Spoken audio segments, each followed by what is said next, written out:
Chapter 241. At the sight of the fireball flying towards her, Wei Meiyu's eyes widened at once. With a hint of panic on her face, she shouted, "Elder Sister Qin, don't."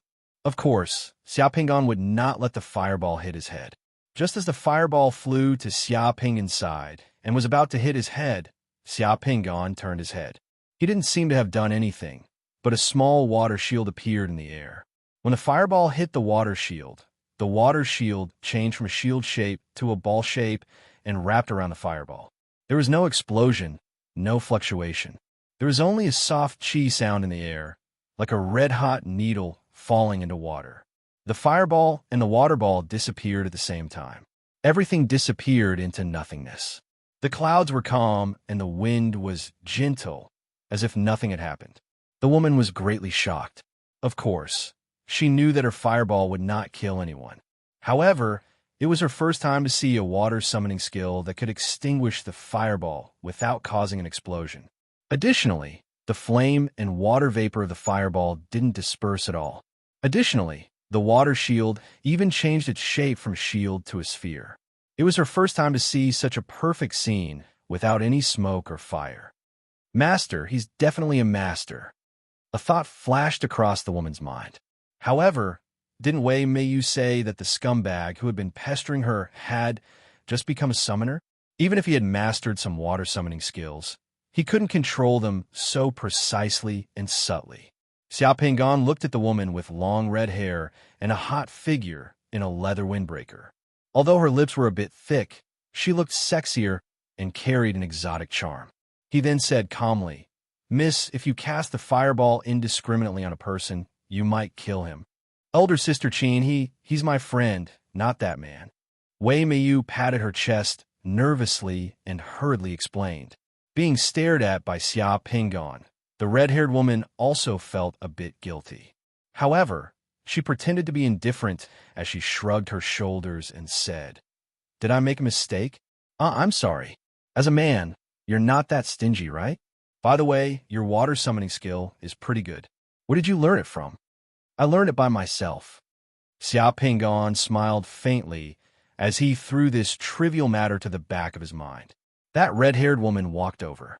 After taking a look at Xia Pinggan and Wei Meiyu, she revealed an "I know" expression as she directly told Xia Pinggan, "The supervision office is an important place where the judgment army handles cases. Outsiders are not allowed to enter. How dare you come here to look for Meiyu? Don't do it again. Hurry up and leave. Old Luo, how dare he let you in?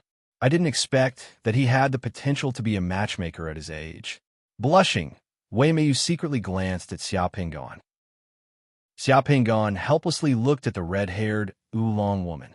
Without saying anything, he just took out his inspector's token and said, "I think you've misunderstood. I'm here to take on my post. The concierge here is very dutiful. What's your name?" Mr. Inspector." The red-haired woman was dumbfounded at the sight of the token that Xia Pinggan took out. She hurriedly stood at attention and broke out in a cold sweat. Wei Meiyu also widened her eyes. She had never expected that Xia Pinggan had such a high status. When Xia Pinggan saved her last time, she thought that Xia Pinggan was just an ordinary person. "Inspector, oh my God."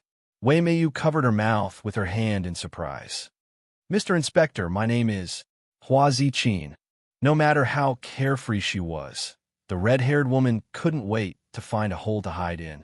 She had just met the Mr. Inspector, and she had already made 2 blunders in just a moment. First, she threw a fireball at the Mr. Inspector's head, and then misunderstood that the Mr. Inspector was looking for Wei Meiyu. "Oh no, this Mr. Inspector won't make things difficult for me in the future, right? Also, Meiyu is really too much. Why didn't she say that she knew such a big shot before?" The red-haired woman was extremely nervous. "Meiyu, take me to the Mr. Inspector's office." "Huazi Qin, right? Call the people in the inspection department who are still here. Let's get to know each other." A few minutes later, Xia Pinggan saw the other people from the Eastport Inspection Department of the Judgment Army in the Mr. Inspector's office. Including Wei Meiyu and Huazi Qin, there were a total of 42 people in the inspection department. Among these 42 people, there were only 18 non-summoners like Wei Meiyu. The other 24 people were all summoners of the Judgment Army. The 42 people, men and women of all shapes and sizes, all looked at Xia Pingan with different gazes. One or two of their gazes were even somewhat presumptuous and unconvinced because Xia Pingan was really too young. Xia Pingan took out his Mr. Inspector's token and showed it to everyone in public. Only then did those presumptuous gazes slightly restrain. My name is Xia Pingan, the new Mr. Inspector of the Eastport Inspection Department of the Judgment Army. It's my first time here, so I look forward to your guidance in the future. Xia Pingan smiled and swept his gaze across everyone's faces. You're too kind, sir. You're young and promising. Please guide us in the future. I believe that under your leadership, the Eastport Inspection Department will definitely become better and prosper day by day.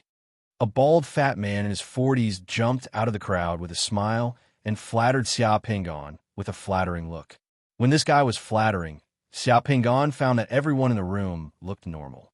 No one showed any disdain, and they were not surprised at all. What did this mean? This meant that this guy who was flattering him just now had a glib style, and everyone was used to it. Everyone, please introduce yourselves. What's your name? What's your specific position? What's your responsibility? Let's start with you. The last time I saw you, you were in the library. I didn't expect that after not seeing you for a few days, you'd already come to the inspection department. Xia Pingan pointed at Wei Meiyu, who was standing on the far left. Wei Meiyu stepped forward shyly and said in a low voice, "My name is Wei Meiyu. I've just been admitted to the Donggang Supervision Office. My job here is to manage documents and do some secretarial and administrative work." After introducing herself, Wei Meiyu stepped back. Xia Pingan nodded as his eyes fell on a fat, middle-aged woman with curly hair in a loose floral skirt beside Wei Meiyu. This middle-aged woman was not a summoner. My name is Lu Ping. I'm the accountant of the Eastport Inspection Department. I'm responsible for the accounts and fund management of the inspection department. Beside Lu Ping was a gentle girl in her 20s. After Lu Ping introduced herself, that girl stepped forward and said, "My name is Zhang Xiaoqi. I'm the cashier of the inspection department. I'm responsible for connecting the bank and the material management of number 2 warehouse." Just like that, everyone introduced themselves one by one in front of Xia Pingan. Within the inspection department, there were 18 non-summoners, including Wei Meiyu, who were in charge of administration, finance, internal affairs, boiler and property management, warehouse management, chefs, and other logistical work. There were both men and women, and their ages ranged from 20 to 60 years old. Apart from these people, the other 24 people were all action team members of the inspection department. Their strength was basically between the 1-sun realm and the 2-sun realm. There were a total of 30 action team members in the inspection department. They were divided into 6 small teams of 5 people each. 5 people from team number 2 had gone out to patrol this morning and had yet to return. There was also a member of team number 1 who was injured in the previous operation and was being treated in the hospital. He probably would not return for a few months. The others were all here. Hua Ziqin, who had thrown the fireball at Xia Pingan's head earlier, was the captain of team number 3. The bald fatty who had sucked up to Xia Pingan was the captain of team number 6. His name was Situ Hua. Situ Hua had worked in the inspection department for almost 20 years and was a standard old fox. Those who had become captains were all 2-sun realm summoners. The captain of team number 1 was called Fan Gang. He was a man in a black robe who was silent and had a gloomy temperament like Professor Snape. The captain of team number 4 was called Fong Nu. He was well-built and had thick eyebrows and thin eyes. He looked like a gold medal fighter in the underworld. His temperament was somewhat similar to Tu Polu's. At first glance, one could tell that he was the kind of man who liked to use violence to solve problems. It was also this guy who looked at Xia Pingan with a somewhat unbridled gaze. The captain of team number 5 was called Dongmin Yong. He looked like he was in his 20s and looked gentle. He wore a pair of tortoiseshell glasses that made him look like an old man. He had a harmless smile on his face at all times and looked like a rookie intern. However, Xia Pingan would not be fooled by this person because anyone who could become a captain in the inspection department was definitely not an ordinary person. The summoners who could join the Judgment Army had gone through a strict selection process. All of them were outstanding and elite summoners. There were no fools among them. Xiao Pingan, who had personally participated in the selection process of the Judgment Army, had a deep understanding of this. From today onwards, you will be my secretary. Your office will be moved to the room outside my office. Situ Hua will stay. The rest of you may leave. Xiao Pingan said to everyone. A few people in the crowd glanced at Wei Meiyu. Wei Meiyu's face was burning as she lowered her head and looked at her toes. Most of them were expressionless, but Situ Hua was a little surprised. He did not know why Xiao Pingan wanted him to stay. In the blink of an eye, only Xiao Pingan and the bald fatty, Situ Hua, were left in the huge office. Have a seat. Xiao Pingan pointed the chair in front of the desk and gestured for Situ Hua to sit. Situ Hua was unusually cautious. He only sat down with half of his buttocks leaning against the chair with a smile on his face. Sir, may I know why you've asked me to stay? Xiao Pingan personally poured 2 cups of tea and placed 1 cup in front of Situ Hua. Situ Hua was so flattered that he quickly stood up but was pressed down by Xiao Pingan's shoulder. You've been in the inspection department for a long time, so you must be very familiar with the situation in the inspection department in the East District. I asked you to stay because I want to ask you about the real situation in the inspection department in the East District. Situ Hua breathed a sigh of relief when he heard what Xiao Pingan said. His expression relaxed as he quickly said, Sir, what do you want to know? I'll definitely tell you everything I know. I just want to ask how the inspector earns money. Xiao Pingan asked directly. Cough. Situ Hua, who had just taken a sip of water, choked and coughed when he heard Xiao Pingan's question. P.S. The second chapter was updated slightly later today. Chapter 242. Even if Situ Hua was beaten to death, he would never have thought that the new envoy inspector would actually ask him this question. What was he doing? Was he testing if he was clean? Or was he treating him as someone he could trust? Was that why he was so direct? Or was he just joking with him? Cough, cough, cough. Situ Hua coughed loudly as if he had really choked. His face was flushed red, and using the opportunity of coughing, his mind quickly spun as he thought about how to answer. To be able to ask such a question, the envoy inspector was either an idiot or had a very powerful backer. So powerful that he did not have to worry about being investigated by the higher-ups. That was why he was so unrestrained. Why? Is this question very difficult to answer? Don't tell me that you don't know. Xiao Pingan looked at Situ Hua calmly. Seeing Situ Hua's small eyes rolling around nonstop, Xiao Pingan knew that Situ Hua was thinking about how to answer. He had revealed his true identity to attract the attention of the Blood Demon Church for the Crown Prince. The salary of the envoy inspector was the compensation for a high-risk job. Xiao Pingan would not be polite. Even if Beitang Wangchuan knew, Xiao Pingan was certain that Beitang Wangchuan would definitely not say a word. No, I was thinking about how to explain to Sir. This explanation is a little complicated. Situ Hua hurriedly said as his expression returned to normal. It's okay. We have plenty of time. You can speak slowly, and I will listen slowly. Situ Hua gritted his teeth and finally made up his mind. He began to speak with a serious expression. Cough, cough. Sir, you were talking about how to make money just now. Sir, your way of saying it was wrong. Oh, what's wrong? Xiao Pingan squinted his eyes and asked with a smile. The expression on Situ Hua's face was awe-inspiring, as if he was making a report. Sir, as the envoy inspector of the Eastport, the tens of thousands of business groups, businesses and shops on the ground of the Eastport are safe and stable.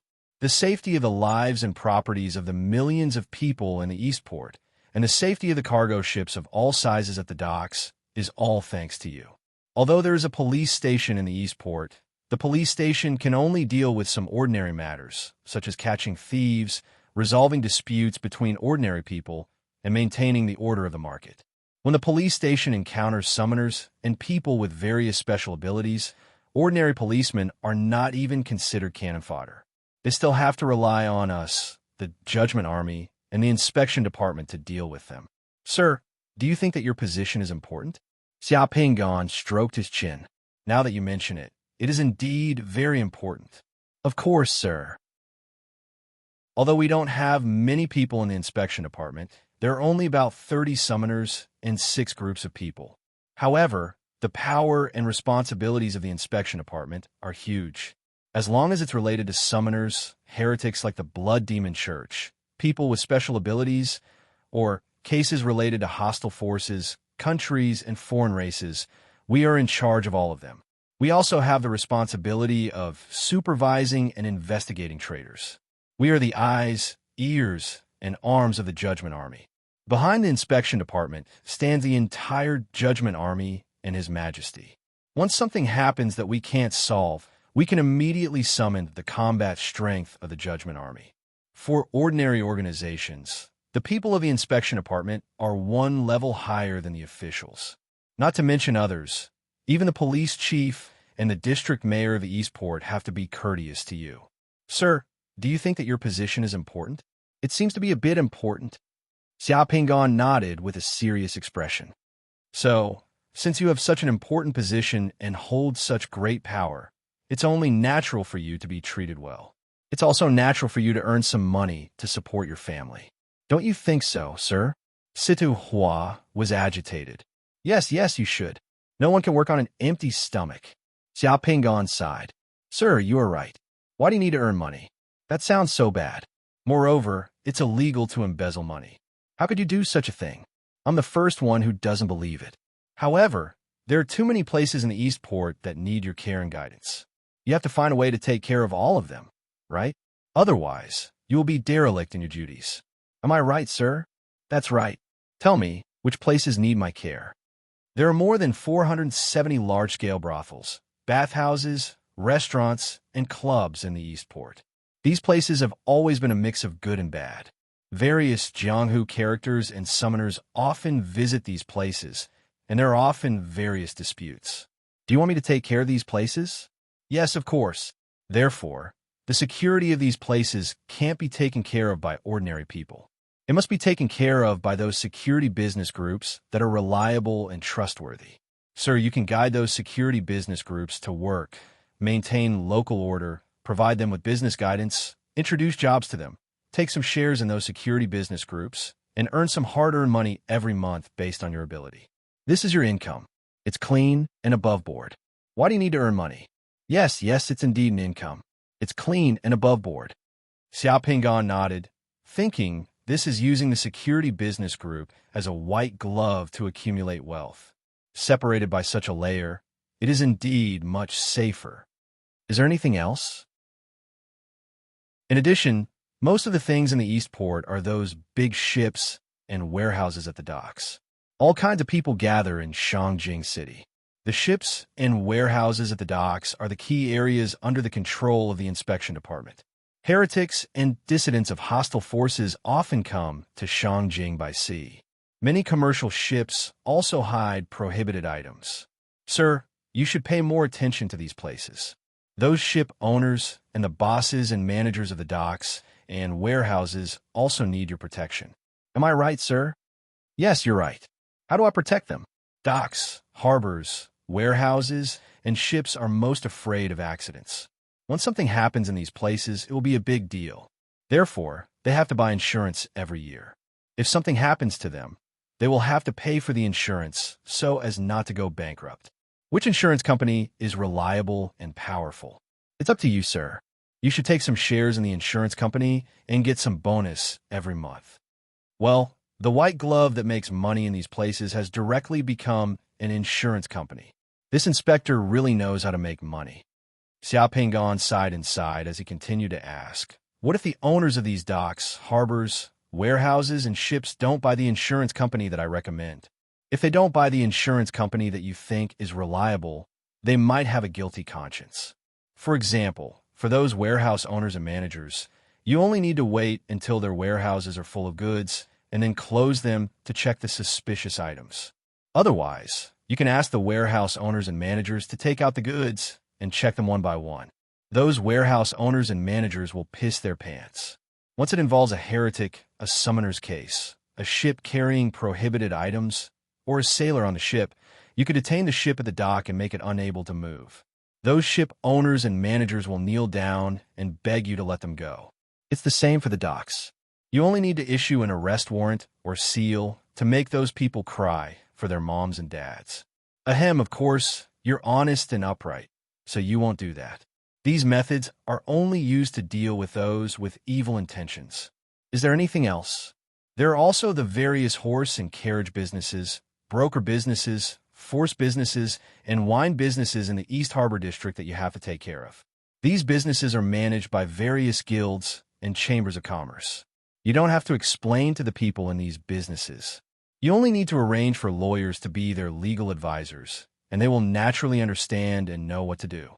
If these businesses have disputes and bring them to you, you could be the arbiter, which is much more convenient than them going to court. So, look at how hard it is for you, sir. You have to take care of so many things. So who can say no to you earning some hard-earned money? F***CK. This position is indeed a lucrative one. You don't even have to use your own hands to make money. There's already a set of very mature rules of the game. Then what does the force businesses do? Xiaopingan asked. The force businesses are the coolies at the docks, harbors, ships, and warehouses. These coolies belong to 3 different gangs. In order to compete for business, it's very chaotic. Fighting and using knives are common, and occasionally they will provoke some people in trouble that they shouldn't. Without your permission, these low-level force businesses can't survive in the East Harbor District. Chapter 243. In the East Harbor District, Your Excellency can earn some hard-earned money from these places. However, Your Excellency also knows that there are many nobles in Shangjing City. Those nobles' families also have various businesses, especially in the docks, harbors, ships, warehouses, insurance companies, wine shops, and guilds. These nobles' money can't be earned because they have their own connections.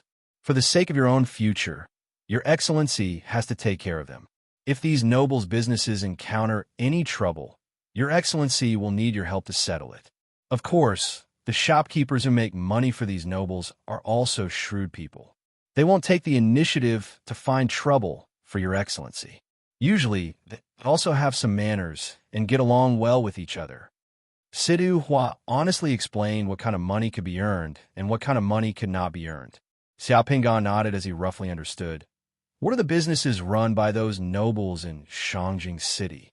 There's Dachang, Shanxing Association, Deshun Long, Pinyin Merchant Group, Shangjing Insurance Company, Tuzhong Wharf, Wharf number 7 to number 21 in the Donggang District, Shuni Wine House, Baixiang Wine House, and Word Warehouse, Sihai Boat Society.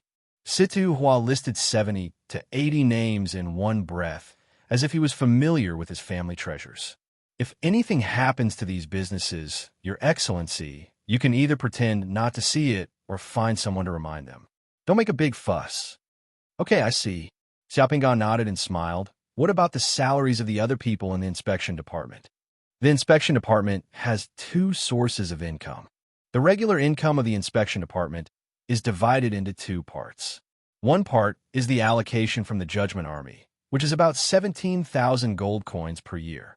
This money is used to maintain the daily expenses of the inspection department and everyone's salary.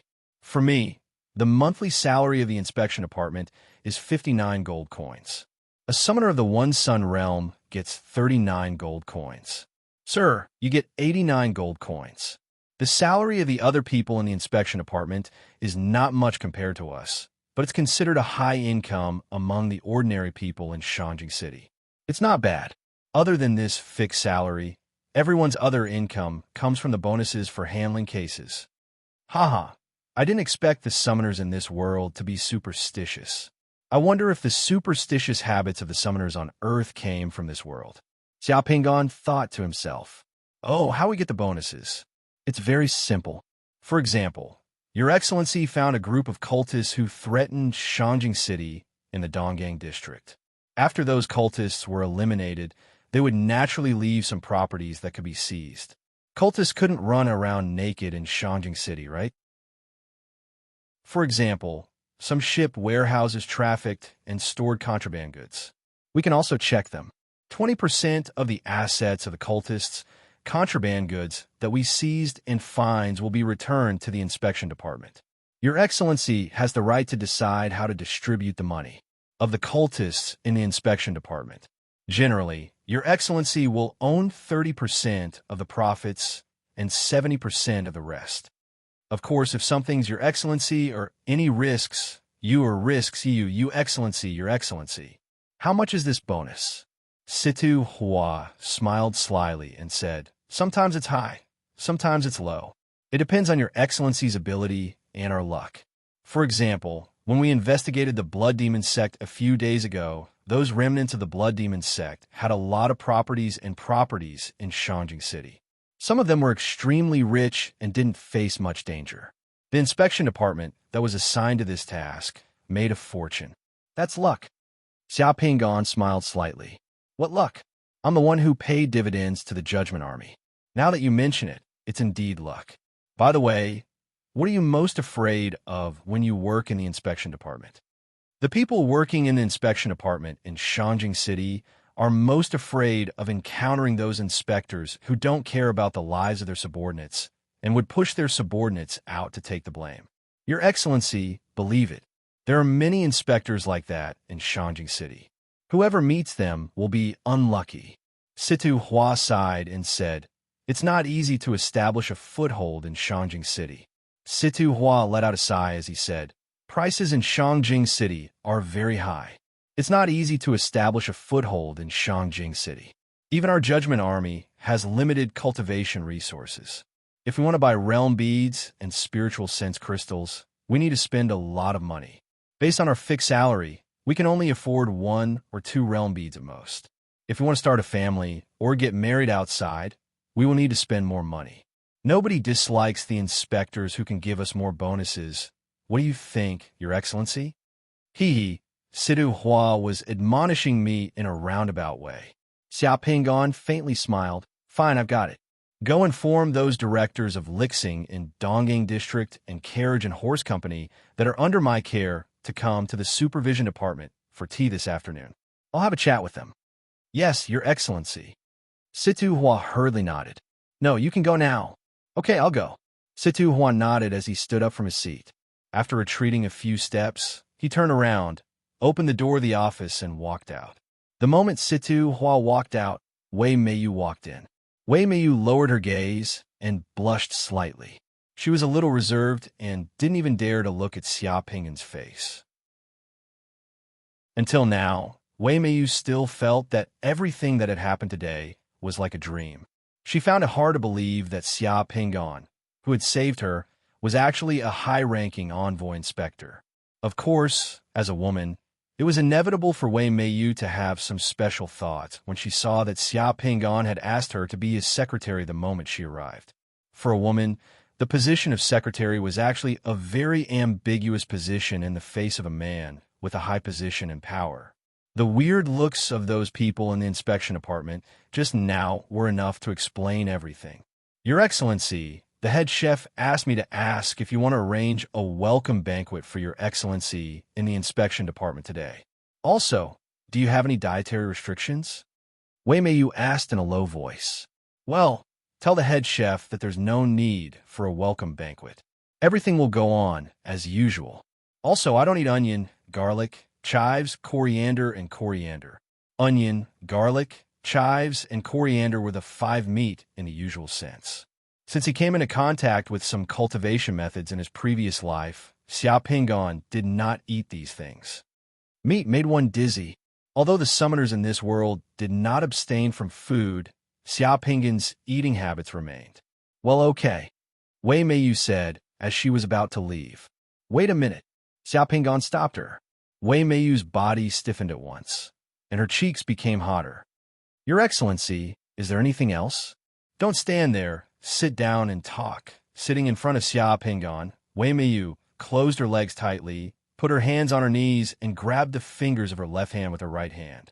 She was a bit nervous and tangled, afraid that Xia Pingan would suddenly come over and do something. Haha, don't be nervous. I forgot to ask you. Weren't you in the library before? Why did you come to the inspection department? Hearing that Xia Pingan didn't ask any strange questions and didn't come over, Wei Meiyu relaxed a bit and smiled. First, the treatment in the inspection department is better than that in the library. After entering the inspection apartment, I can enjoy the official establishment of the Shang Nation's official civil servant. Second, when I was in the library, the son of a deputy director of the library always harassed me and wanted me to be his girlfriend. Therefore, I decided to leave the library and participate in the recruitment examination of the Shang Nation civil servant. That's how I got here. Oh, are you still living in that apartment? If you're still living there, it's quite far from here to work, isn't it? I've moved to an apartment in the Donggang district. It's not far from here. Every day, I can get there by taking the trolley bus. Are you used to working here? Yes, it's pretty good. Sister Qin and the others take good care of me. After chatting with Wei Meiyu for a while, Xia Pinggan let Wei Meiyu leave. After walking out of Xia Pinggan's office, Wei Meiyu let out a long sigh of relief. She found that her fingers were full of sweat. However, for some reason, she felt a bit disappointed.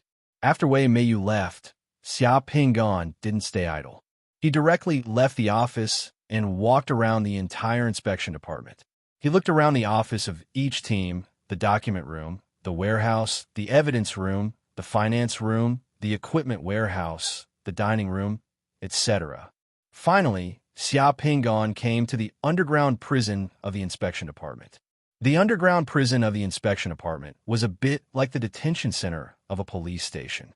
It was located on the first and second basement floor of the inspection department. It wasn't an official prison cell.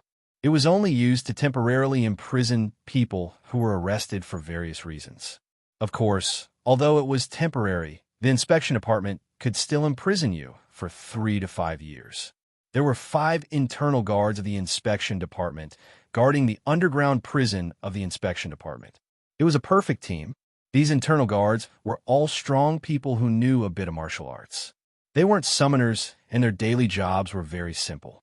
Seeing the newly appointed inspector arrive at the entrance of the underground prison, the captain of the internal guard team, Qi Dafeng, was shocked. He hurriedly brought a few internal guards to tidy up their clothes and ran out of the duty room. They stood at attention and saluted Xia Pinggan. My lord, why are you here? Qi Dafeng stammered nervously. Qi Dafeng was in his 50s.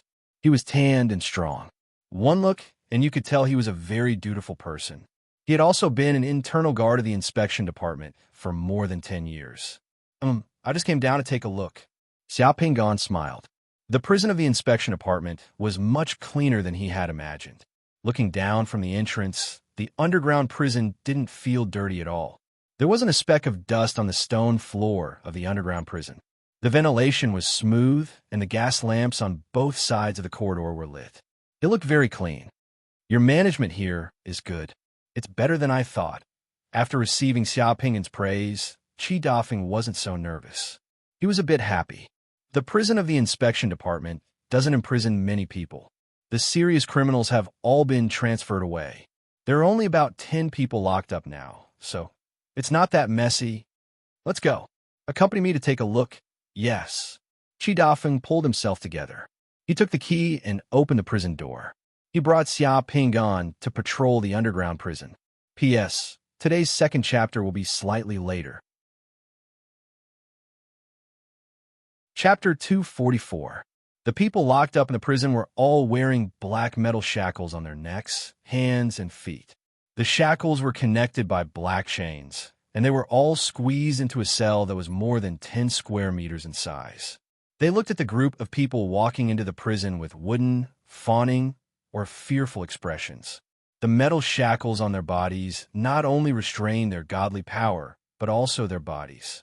Once they put on the shackles, anyone below the Seven Sun realm would be no different from a mortal.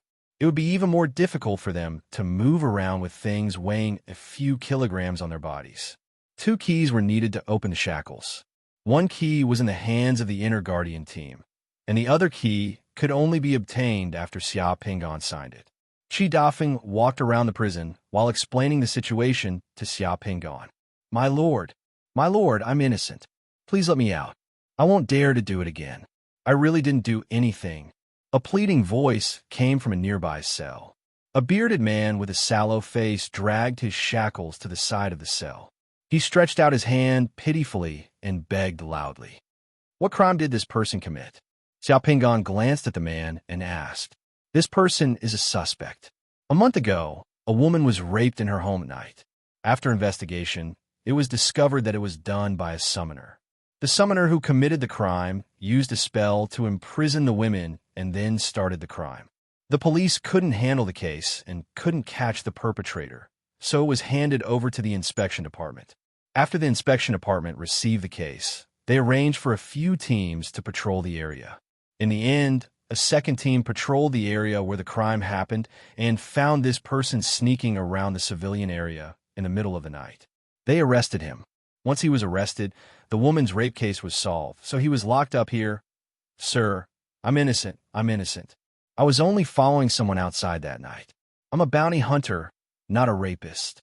The man shouted loudly in the cell, looking at Xiao Pingan with hopeful eyes. Do you have any evidence? That rapist didn't leave anything behind when he committed the crime, so we haven't been able to find any evidence, nor have we been able to interrogate him. That's why we've locked him up here to continue our investigation. If we find any evidence, we can castrate him and send him to the court. He won't have to be locked up here anymore. Qi Dafeng's castration wasn't something he said out of anger. It was indeed the law of the Shang dynasty. Once a rapist was found guilty, the first punishment was castration. Xiao Pingan didn't say anything. He only glanced at the man before continuing to walk forward. There were all kinds of summoners locked up here. Most of them were reserve summoners and One Sun Realm summoners. There were all kinds of reasons why they were locked up here. Other than the suspected rapist, there were 3 types of summoners locked up here. The first type were summoners who used summoning spells in public or participated in fights. This was strictly prohibited by the inspection department. The second type were bounty hunters who crossed the line to complete the mission and were caught by the inspection department. The third type were those who used spatial equipment to smuggle prohibited items. The second and third type were serious enough to not be locked up here. They would have been thrown into prison after the trial. Those who were locked up here were either not serious enough to be locked up for a year or a few months with a fine. Otherwise, there wasn't enough evidence and the inspection department was still investigating. They would be handed over when the time came. After walking around the dungeon, Xiao Pingan roughly understood what kind of people were locked up here. These summoners were nothing in the eyes of the Judgment Army. However, in the eyes of ordinary people and the police, these guys were definitely the most dangerous and terrifying. They were dangerous and difficult to deal with. Other than the inspection department, no one could deal with them. Damn it! How could ordinary people resist using the circle prison spell to violate a woman? Unknowingly, Qi Dafeng brought Xiao Pingan to the cell where the last prisoner was locked up. When he saw that man, Xiao Pingan was almost shocked by that man. In the shadow of the cell, the man sat motionless in the corner like a stone. His long hair was messy, and his whole body exuded the aura of an angry lion. He stared coldly at Xiao Pingan, who was standing outside the cell, with a fiery, cold, and unyielding gaze. What scared Xiao Pingan was that person's face. There were more than 10 scars on that person's face, as well as bumpy burns. Other than a pair of eyes that were still intact, the other parts of the person's face could no longer be seen as a human. This man is not a summoner, Xiao Pingan asked Qi Dafeng after sensing for a while. Yes, my lord. This man is not a summoner. He is a high-level warrior who cultivates battle chi. He has already reached level 8. In this world, martial artists cultivated battle chi, which was a different system from summoners. It could only be said that in a world where summoners and guns existed, martial artists lived a miserable life. They could not even be considered as supporting characters. In the world of martial artists, 8th grade martial artists were similar to summoners in the 8th Sun realm. They were definitely top-notch existences. It would not be a problem for them to overturn a police station. However, even such a martial artist would be captured by a summoner in the One Sun realm with a simple spell, and he would just sit there and wait for his death. When he heard Qi Dafeng call Xiao Pingan sir, the cold gaze of the silent man flickered slightly. Why is this man here? Xiao Pingan continued to ask. The inspection department found this man in the dock area half a year ago. He had just disembarked from a ship. He was carrying weapons and a lot of high explosives. When he was discovered, he wanted to escape. When he escaped, he even injured 2 policemen. However, he was caught by us. A lot of explosives? How much did he carry? More than 2,000 kilograms. How much? Xiao Pingon thought that he had misheard him. Therefore, he asked again. More than 2,000 kilograms. I thought it was a mistake, but I didn't expect it to be true. This person disguised the 2,000 kilograms of high explosives as luggage and carried them on his back. The explosives are still in the evidence room. What does this guy want to do in Shangjing City with so many explosives? Is he going to set off fireworks? Have you interrogated him? We've interrogated him. This man refused to say a word, even if he was beaten to death. He just kept silent like a lump of iron. We don't know why such a person came to Shangjing City. He's a dangerous person and can't be let out casually. However, we can't find any more clues about him at the moment. We can't find out his identity either. So, we can only lock him up here. Chapter 245. Walala, Walala. After hearing Qi Dafeng's introduction, the man who had been silent like a rock suddenly stood up as he walked towards the gate of the cell with heavy metal shackles. As soon as that person stood out, Xiao Pingon realized that the person was a little tall. He was nearly 2 meters tall, and his legs were like 2 pillars. One of his shoulders could almost stand a person. The shackles on this man were tailor-made for fighters, which could restrict fighters' battle chi. Being different than that of summoners, the shackles on the shackles were thicker than a thumb. A huge iron ball weighing hundreds of kg was tied to his shackles, causing muffled sounds when it was dragged on the ground. That man walked towards Zhang Tai silently like a furious lion or a human-shaped tank. Xiao Pingon remained calm. However, Qi Dafeng and the other internal guards who followed Xiao Pingon here became intense. Some internal guards pulled out their sticks and blocked in front of Xiao Pingon. Qi Dafeng also put his hand on the holster on his waist as he hurriedly told Xiao Pingon, "Lord, this man is very dangerous. Even though his battle chi and physical strength are restricted, as long as he approaches you, he could still pinch stones into flour. It's too dangerous. Please move back, Lord."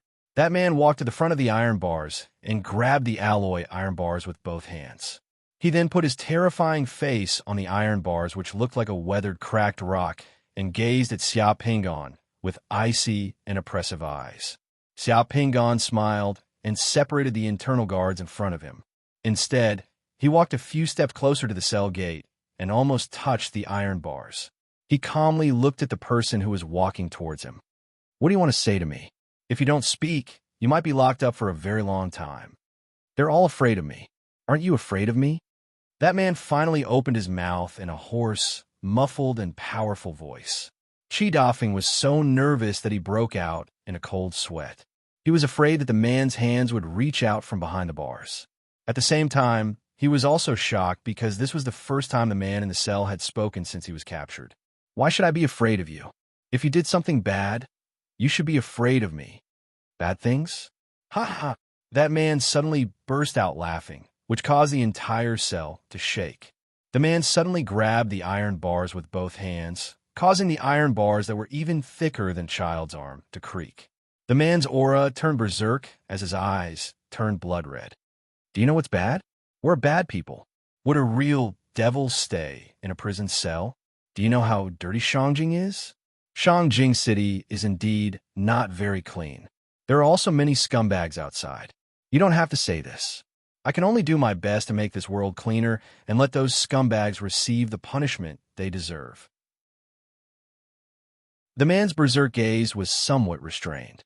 "You're very special. However, don't expect to get anything out of me." Xiao Pingon carefully examined the man's face and smiled. "The scars on your face appeared once, first cut with a knife, then burned with fire. Those knife scars are not deep. They only look like they're damaged, but they don't hurt your muscles and bones. You were very careful when you cut them, and the burning scars completely avoided your eyes. Judging from these scars, the scars on your face shouldn't have been caused by an outsider, but you disfigured yourself. You disfigured yourself because you didn't want others to recognize you. You made such a big decision to come to Shangjing City. so your goal must not be small. Perhaps you didn't think of leaving here alive, right? The man's expression changed slightly. You brought so many high explosives to Shangjing City. You're definitely not here to set off fireworks, but to do something. It's just that you feel that you can't accomplish what you want to do with your strength, so you have to use so many explosives. You're here for revenge, and the target of your revenge, the devil you mentioned, might not be an ordinary person, right? The man tightly pursed his lips as his hands left the iron bars. Dragging the heavy shackles, he slowly retreated. Without saying a word, he retreated to the corner of the cell and sat down. He was as silent as a stone.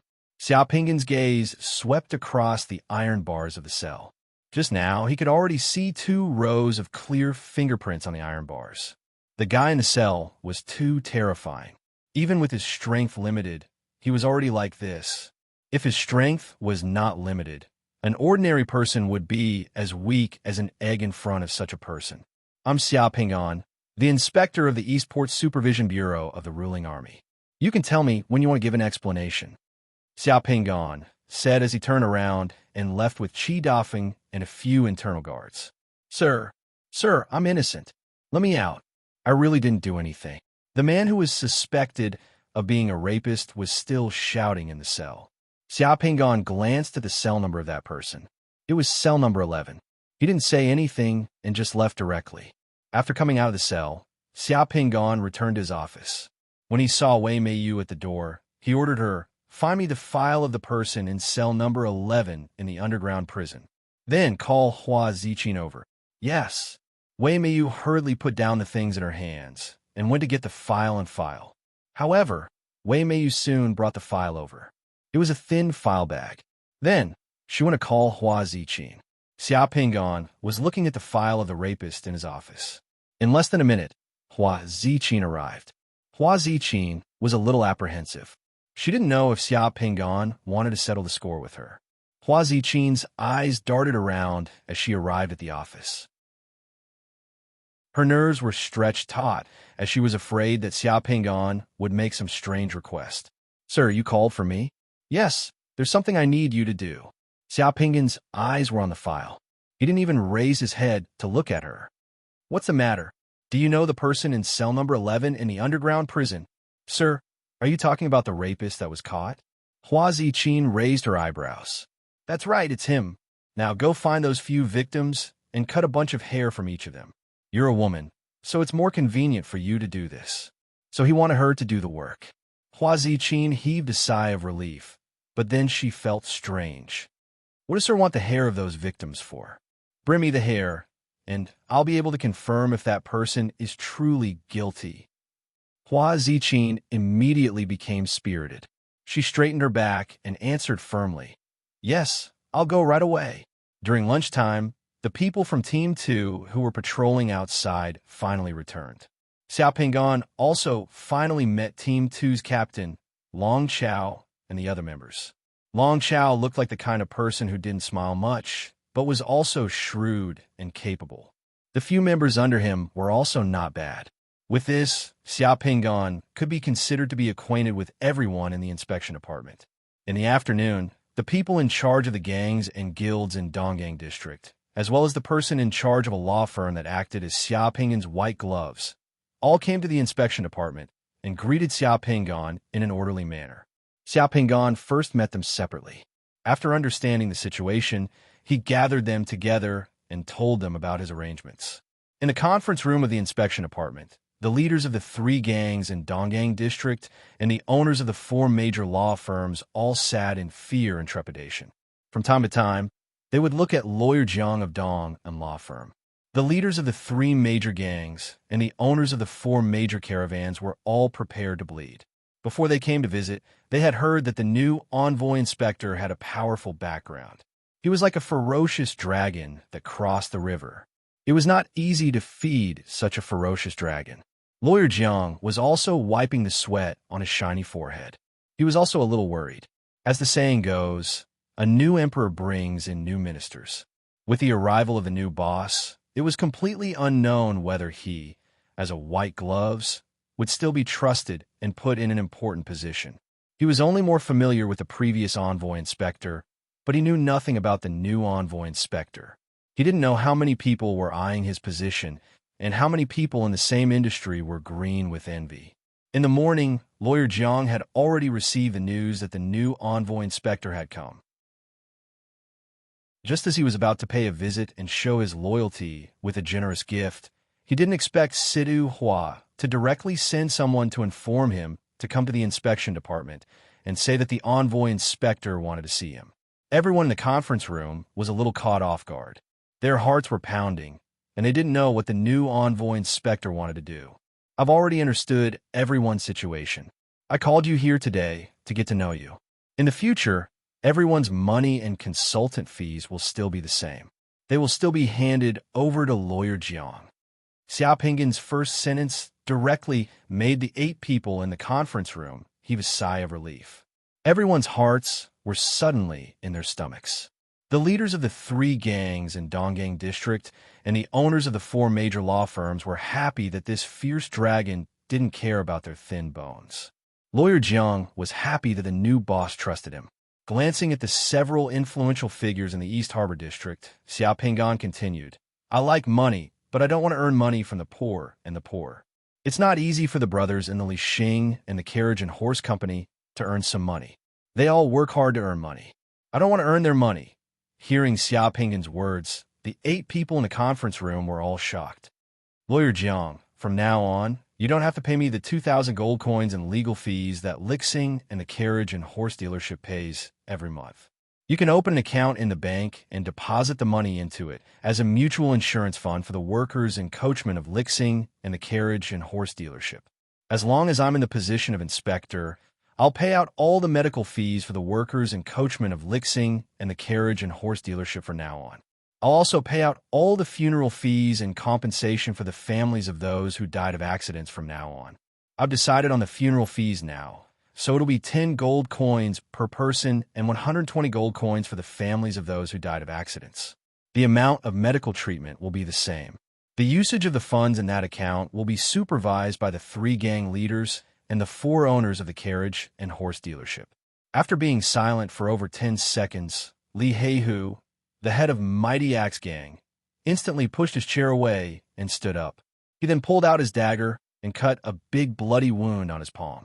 Without even frowning his eyebrows, he said in a muffled voice, I, Li Heihu, swear that if I take half a gold coin of the mutual aid fund, I will die a miserable death and die without any descendants. Today, on behalf of all the brothers of Axe Gang, I'm grateful that you think highly of us brothers. From now on, if you have any order, we brothers of Axe Gang will never frown our eyebrows, even if we have to face a mountain of blades or plunge into a sea of flames. After hearing Li Heihu's declaration, the heads of the other 2 gangs in Lixing, Crazy Shark Gang and Giant Strength Gang, also stood up. Without any hesitation, they cut their palms with their daggers and made a bloody oath in front of Xia Pingon, which was almost the same as that of Li Heihu. The 4 bosses of Lixing and the law firms were a bit uncomfortable with such a bloody scene in Jianghu. However, at this moment, they could only bite their fingers and make a bloody oath in front of Xia Pingon like the heads of the other 3 gangs. Since that's the case, it's settled then. Let's start from this month. In the future, the land of Donggang will depend on you all to maintain it together. Peace brings wealth. Chapter 246. Hua Ziqin hasn't returned yet. Xia Pingon sat comfortably on the soft and thick leather chair and drank a mouthful of the fragrant green tea that Wei Meiyu brewed. He glanced at the clock on the wall of the room and exhaled contentedly. It was the first day he came to the office of the inspectorate. After a day of torment, he finally finished all the things that needed to be tormented. Yes, sir, you asked her to retrieve the evidence. There's more than one victim, and some of them may have moved, so they probably won't be back for a while. Sidu Hua stood in front of Xia Pingon's desk and sized up Xia Pingon's expression. He carefully reported to Xia Pingon that Lawyer Jiang, I've already taken him to visit those security banks and security business groups. I've also told them what Sir said. Those security banks and security business groups, owners and managers, actually want to find an opportunity to visit Sir personally. Xiao Pingan looked at Situ Hua expressionlessly. Hmm? When did I ask you to take Lawyer Jiang to visit those security banks and security business groups? Why didn't I know about this? Upon hearing Xiao Pingan's words, Situ Hua was stunned for a moment. The next second, he felt his heart beating violently and sweating profusely. F*CK. Is he trying to distance himself from me? Isn't it enough to have the white gloves and Lawyer Jiang as insurance? He's collecting money behind my back and wants to throw me out as a scapegoat when something happens. Thinking of the consequences, Situ Hua's legs went soft, and he almost couldn't stand. Ha ha ha, don't be nervous. I'm just joking with you. Look at your face, it's changed. Xiao Pingan suddenly laughed again, which made people feel as if they were bathed in the spring breeze. Those people should just disappear. Even if they meet, it's nothing more than flattery. Anyway, the rules are the same. If there's a need to meet again, it's fine as long as they deposit my hard-earned money into my account every month. Situ Hua wiped the cold sweat on his forehead and forced a smile. I'm old and can't stand being frightened. Sir, please don't joke with me like this in the future. All right, what do you think of Lawyer Jiang? Situ Hua calmed down. Sir, this person is the one you like. He's cautious, and he's quite smart. He won't do stupid things. If Sir uses him, it means that he's useful. Even if he does something stupid, it's very easy to settle it. Xiao Pingan smiled and nodded. You've worked hard today. It's almost time you can go home. It's not hard at all. It's my honor to work for Sir. Situ Hua wiped his cold sweat and forced a smile. He carefully took a few steps back before turning around and walking towards the office door. And the rain? Of the rain tesses. The streets outside were still a little cold and cheerless in the afternoon. There were many people on the streets, but at this time, the streets were bustling with people getting off work. Because of the rain, the rental carriage business on the streets was booming. It was hard to find a carriage. Not far away, the doors of several wine houses across the street also began to be crowded. The white-collar and blue-collar workers from the banks, business groups, notary offices, various business associations, and trade representative offices on the nearby streets began to swarm out of the buildings. For many workers who had worked hard all day, getting off work was the happiest thing.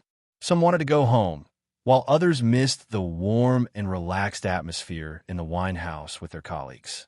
Xiao Pingan had also been busy at the inspection department for the whole day. Today, he had gained a lot. He felt unusually full and long. He had met the people he needed to meet and arranged the things that needed to be arranged. Originally, Xiao Pingan wanted to crack the case and establish his glorious position as the inspector in the inspection department.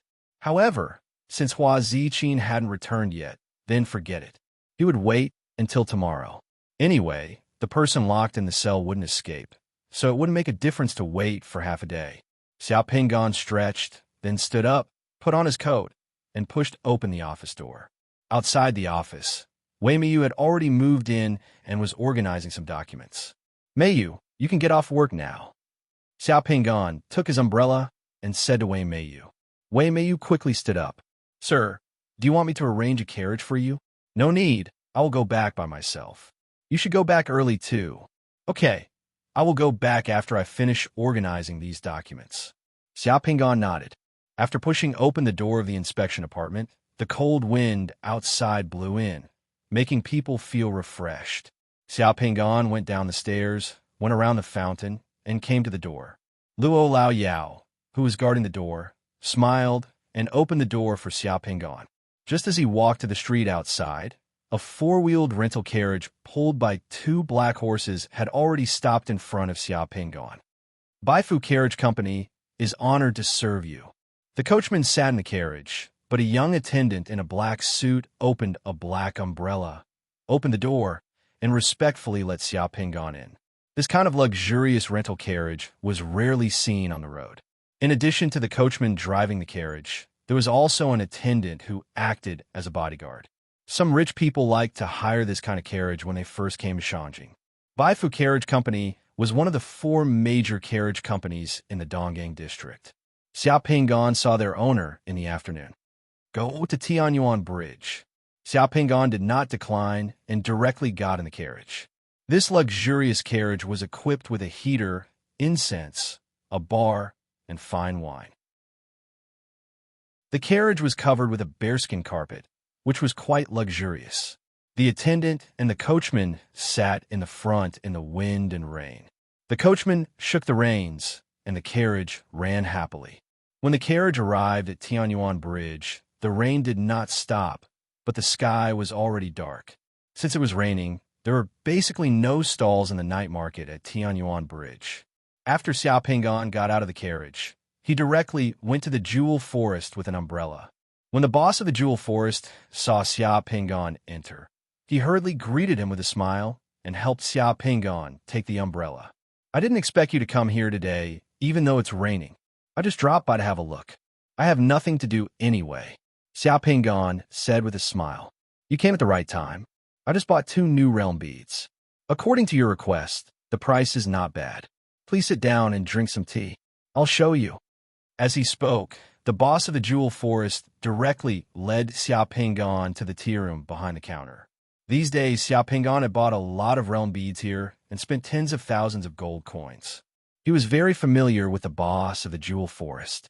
The boss of the jewel forest was surnamed Su, and his name was Su He. He had been selling realm beads on Tianyuan Bridge for decades. For customers like Xiao Pingan, although the realm beads that Xiao Pingan bought were of low to medium price, Xiao Pingan was straightforward, and bought a lot of realm beads. Unknowingly, he became a super petty customer in the eyes of the boss of the jewel forest. After drinking 2 mouthfuls of tea, Boss Su came over with 2 boxes and placed them in front of Xiao Pingan. He opened one of the boxes and said, "This is a realm bead of divine power. The probability of death, if the fusion fails, is 60%. However, after the fusion succeeds, the realm bead of divine power will increase by at least 70 points. Furthermore, the price is not expensive, only 460 gold coins. It meets your requirements very well." Xiao Pingan looked at the realm bead and saw 4 Xiaozhuan characters flashing inside the realm bead. Xiao Pingan's expression instantly became strange. This was Go Jian's realm bead. Xiao Pingan did not have any objections to other realm beads. However, Xiao Pingan was somewhat against this realm bead. Firstly, Xiao Pingan did not like Go Jian. Secondly, fusing with this realm bead might be very disgusting. After Wu destroyed you, King Go Jian became Wu King Fuchai's follower. The reason why Go Jian was able to obtain Wu King Fuchai's trust in return was because when Wu King Fuchai was sick, Go Jian volunteered to taste Wu King Fuchai's feces. This made Wu King Fuchai extremely moved and allowed Go Jian to return. Therefore, if he wanted to fuse with this realm bead, he might have to eat feces. F***CK. Why? You don't like this one? Boss Su observed Su Hao's expression and asked, "AI, let's look at the other one," Xiao Pingan said helplessly. There were things a man could do and things he could not do. Forget about that realm bead. Even if you knew about Go Jian's abilities, you would not be able to learn them. All right, let's take a look at this realm bead. Boss Su opened the second box with even more careful movements and began to introduce it. This realm bead is a rare and special cave realm bead. After successfully fusing with it, you can use a spell to dig a hole in the ground. Your speed is as fast as lightning. Digging a hole is not usually useful, but it is hard to say when it will be useful. Xiao Pingan looked at the realm bead and saw 3 words on it. Uncle Cow. Just by looking at these 3 words, Xiao Pingan roughly understood why this realm bead could dig a hole. This realm bead should be about the story of Zheng Zhuanggong digging a hole to see his mother. And the person who made Zheng Zhuanggong dig a hole to see his mother was Uncle Cow. How much is this realm bead? Xiao Pingan asked directly. Although this realm bead is difficult to fuse with, the death rate is extremely low even if the fusion fails. Furthermore, the spell it bestows is very special. Therefore, the price of this realm bead is not cheap. I bought it for 2,150 gold coins. I will earn you 50 gold coins and 2,200 gold coins. That's not cheap. Boss Su smiled bitterly. Recently, The price of realm beads on the market has been increasing. I can't do anything about it. If it was in the past, the purchase price of this realm bead would only be 1,800 gold coins. Now it has increased a lot. At this point, Boss Su looked outside and lowered his voice. Haven't you heard that the demon gate is about to open? That's why the price of this realm bead has increased so much. The demon gate is about to open? Xiao Pingon was slightly stunned. The so-called opening of the demon gate in this world was somewhat similar to the space invasion on Earth. However, it was not exactly the same. The so-called demon gate was the opening of the door to the void secret realm where a large number of demons were hidden. When the demon gate opened, the demons in the void secret realm could run out. Summoners and humans from the outside could also run into the void secret realm. However, in general, the opening of the demon gate was not a good thing. I just heard this news from a bounty hunter who came to sell realm beads. Many people are spreading the news. 2,200 gold coins it is. I want this realm bead, Xiao Pingon said and sighed in his heart. This summoner really spent money like water. No matter how much money he had, it would not be enough. Do you want this realm bead? Boss Su pointed at the realm bead that was enduring hardships. I don't want this one. Xiao Pingon shook his head. I think this realm bead is very picky. Chapter 247.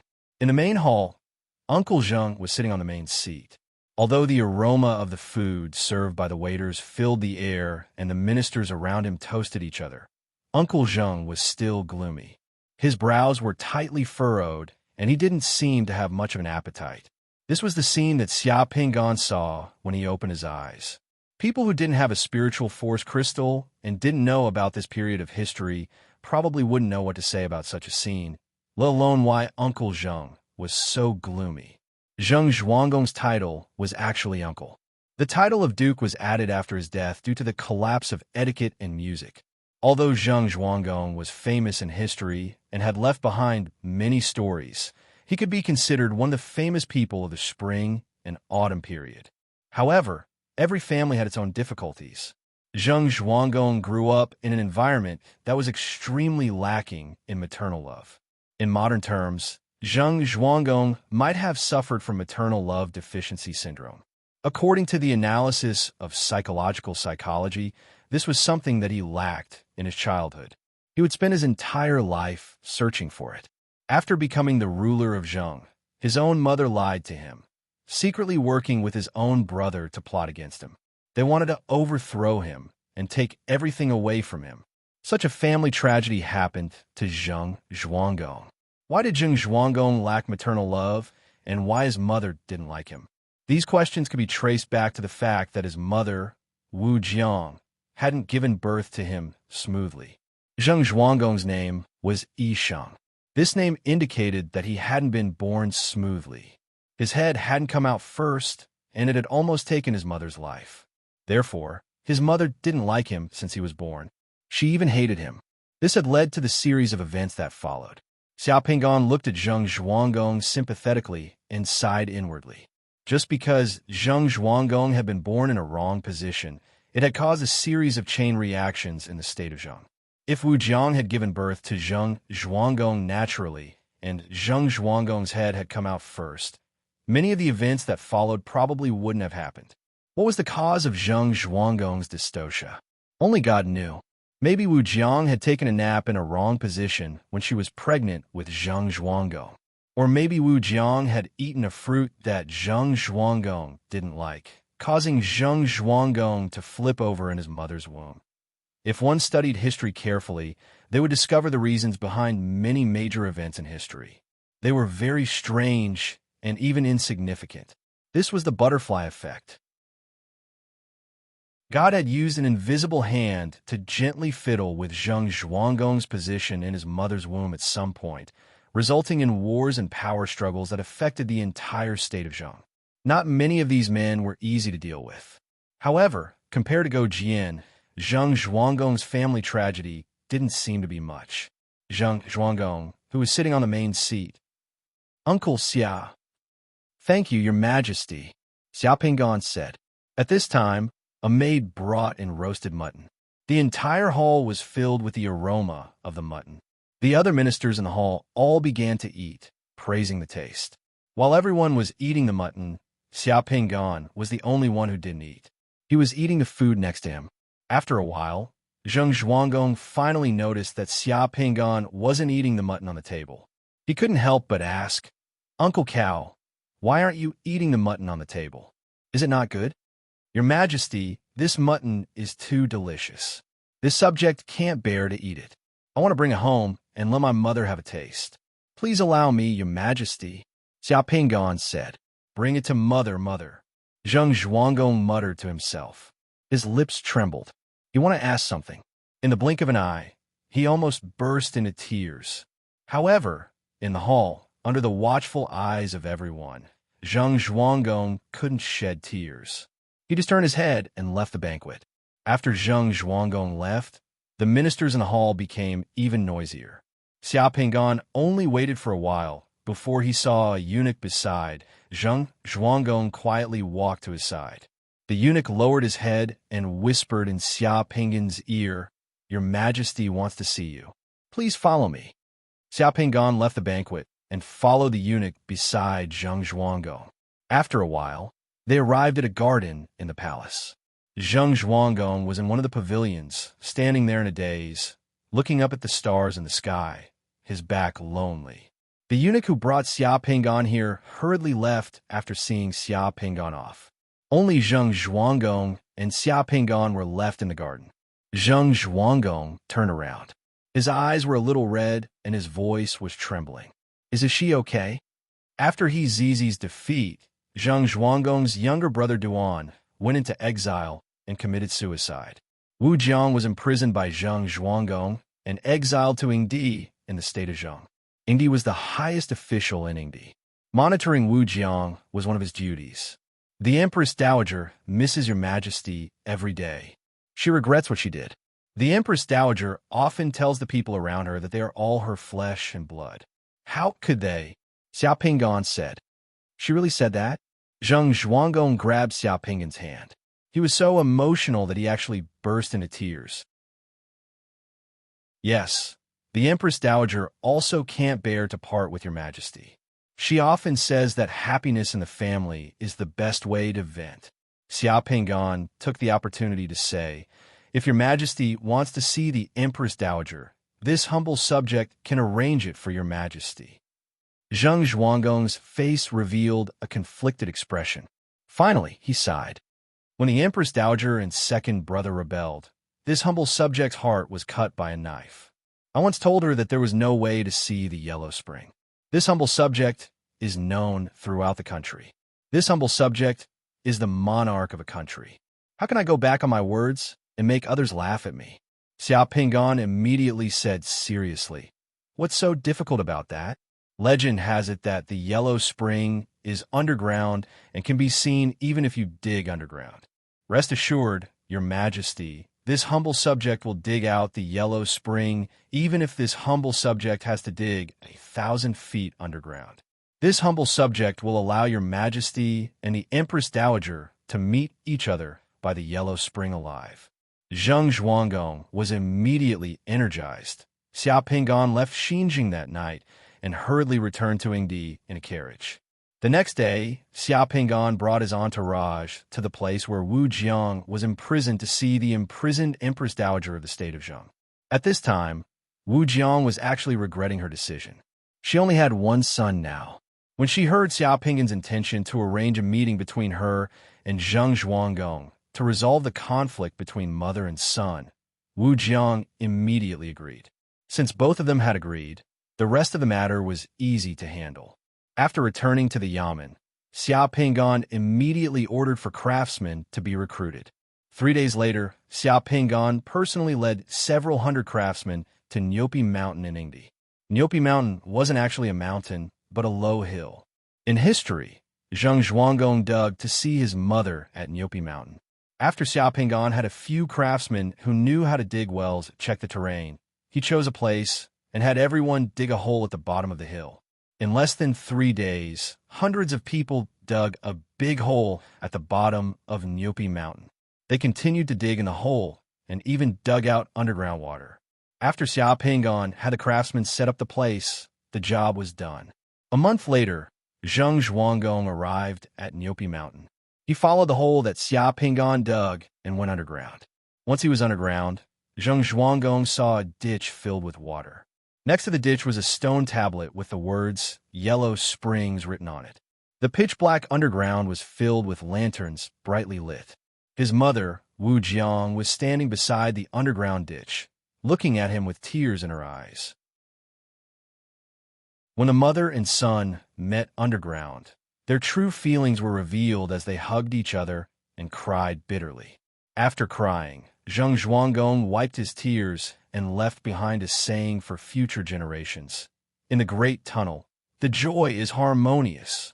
Wu Jiang also wiped her tears and said, outside the Great Tunnel, the joy is also vented. Then, the mother and son walked out of the underground hole hand in hand. Xia Pingan stood outside the hole and was about to congratulate them when the world of the Realm Pearl shattered. In the secret chamber, Xia Pingan opened his eyes. This Realm Pearl that Zheng Zhuanggong had dug out gave Xia Pingan's secret mandala an additional 36 points of divine power. After fusing with this Realm Pearl, the upper limit of the Xia Pingan secret mandala's divine power reached 2,618 points. The Four Sun Realm required 3,780 points of divine power. After the Three Sun Realm, the conditions for a summoner to advance became more and more difficult. He would need at least 30 to 40 Realm Pearls to reach the Four Sun Realm. Not to mention the success rate of fusing these Realm Pearls. Even the cheapest Realm Pearl would cost tens of thousands of gold coins. More and more Realm Pearls would be needed in the future, and the cost would also become more and more terrifying. The Tang family's elder seemed to be a Four Sun Realm summoner. The entire Tang family occupied Dawan City, but the number of Four Sun Realm summoners they could nurture could be counted on one hand. Without the support of powerful resources, the Three Sun Realm was the pinnacle of many summoners' lives. Xia Pingan got off the bed and stretched his body. He looked at the stone wall in the secret chamber. With a thought, a pin-shaped jade all appeared in Xia Pingan's hand. The jade all moved like a dragon and snake in Xia Pingan's hand. In the blink of an eye, it wrote a fist-sized dig character in the air and landed on the ground. A half-foot deep hole that was as thick as a water bucket appeared on the stone floor. This was after Xia Pingan controlled his divine power and used only 1 point of divine power to write a dig character. If he had more divine power, Xia Pingan was afraid that he would be able to dig a hole in the ground and flood the basement. Although the secret technique obtained from this Realm Pearl couldn't be used in direct combat, a skill like digging a hole could be used in a suitable place. Thinking about the price of Zheng Zhuanggong's Earth Pearl, Xia Pingan felt his heart ache. Without financial resources, it would be difficult to support this expenditure. Xia Pingan wasn't even sure if his gold coins could last him until the Sixth Sun Realm. News came hastily that there wasn't a single customer who had made a reservation at Duke Zhou's restaurant today. There was no income at all, so there was no need to waste any more time. After coming out of the secret underground chamber, Xia Pingan went straight to sleep to rest and conserve his energy. Xia Pingan didn't know how long he would be able to sleep peacefully like this. The next day, Shangjing City was still cloudy and drizzling. Chapter 248. As the boss of the inspection department, Xia Pingan could come to the inspection department at any time he wanted. He avoided the morning rush hour in Shangjing City and took a rental carriage to the inspection department at around 10 in the morning. "It's our honor to be able to serve, sir." The honest-looking coachman of the rental carriage opened the door for Xia Pingan.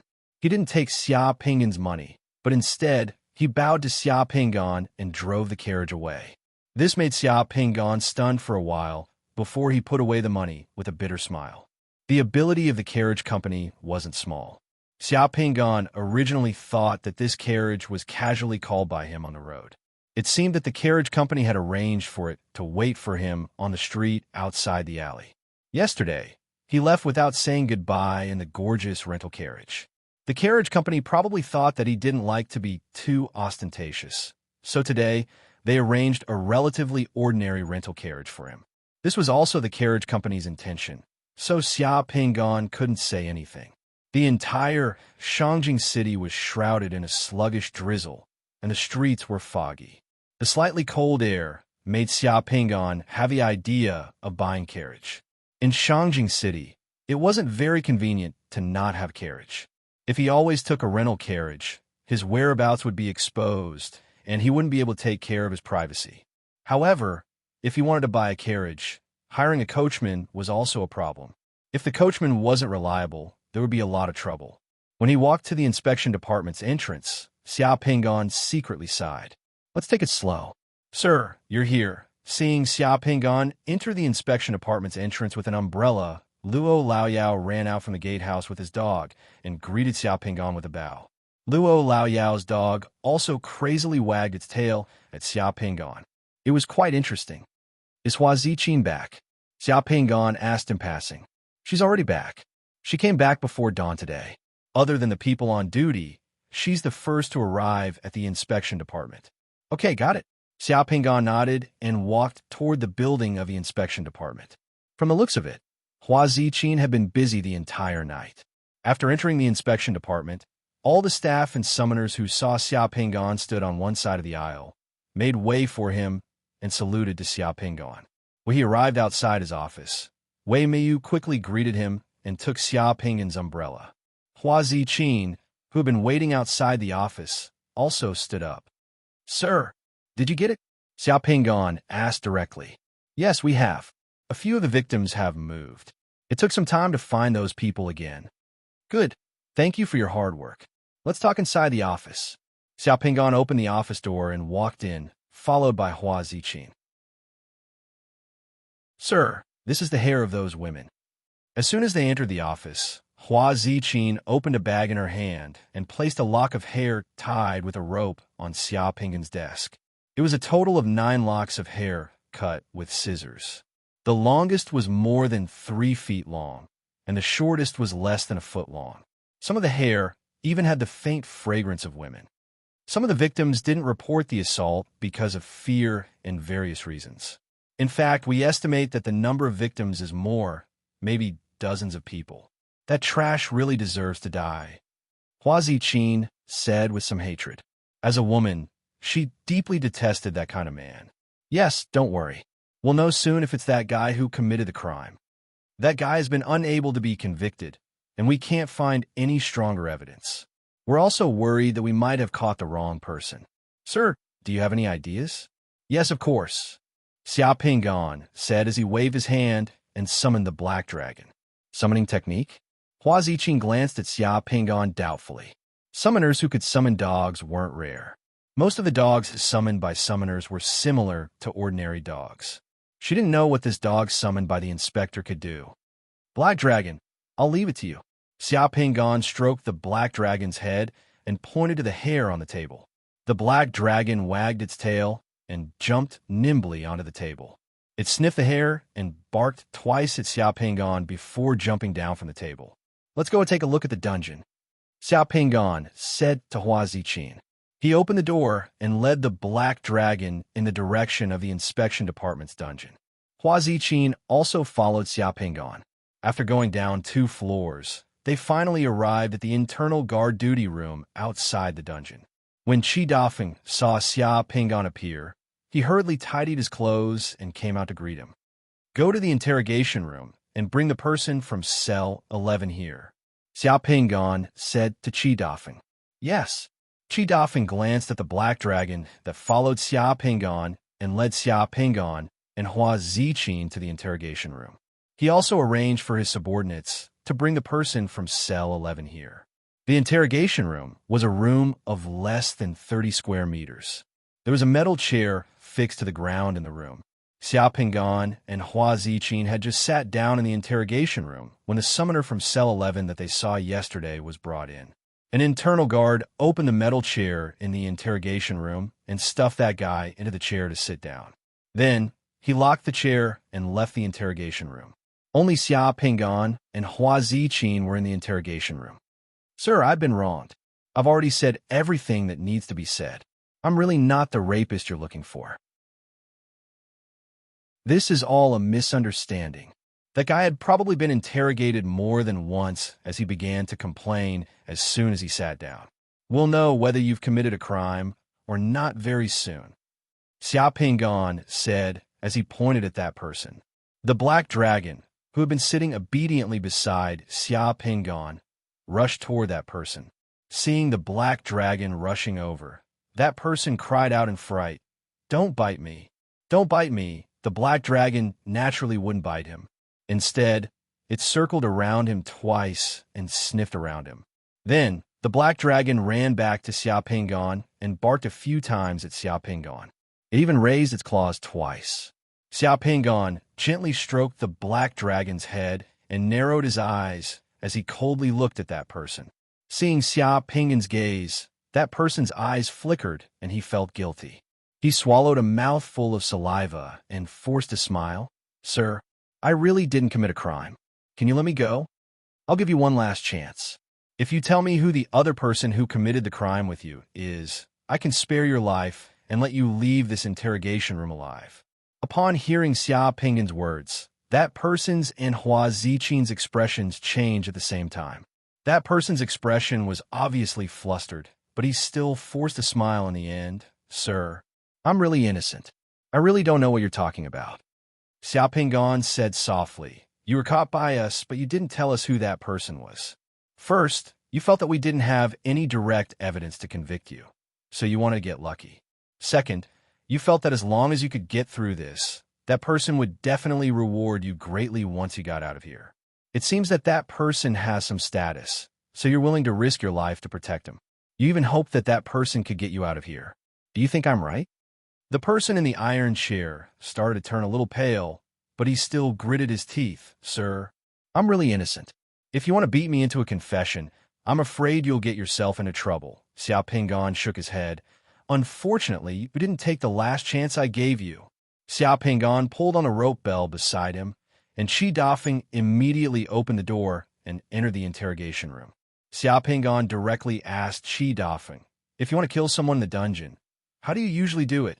Facing such a question, Qi Dafeng was shocked at first, but when he looked into Xia Pingon's eyes, he still honestly told him the darkest, unspoken rules in the dungeon. Qi Dafeng didn't dare to say that he didn't know. If he did, then he would be treating the inspector as a fool. There are several ways.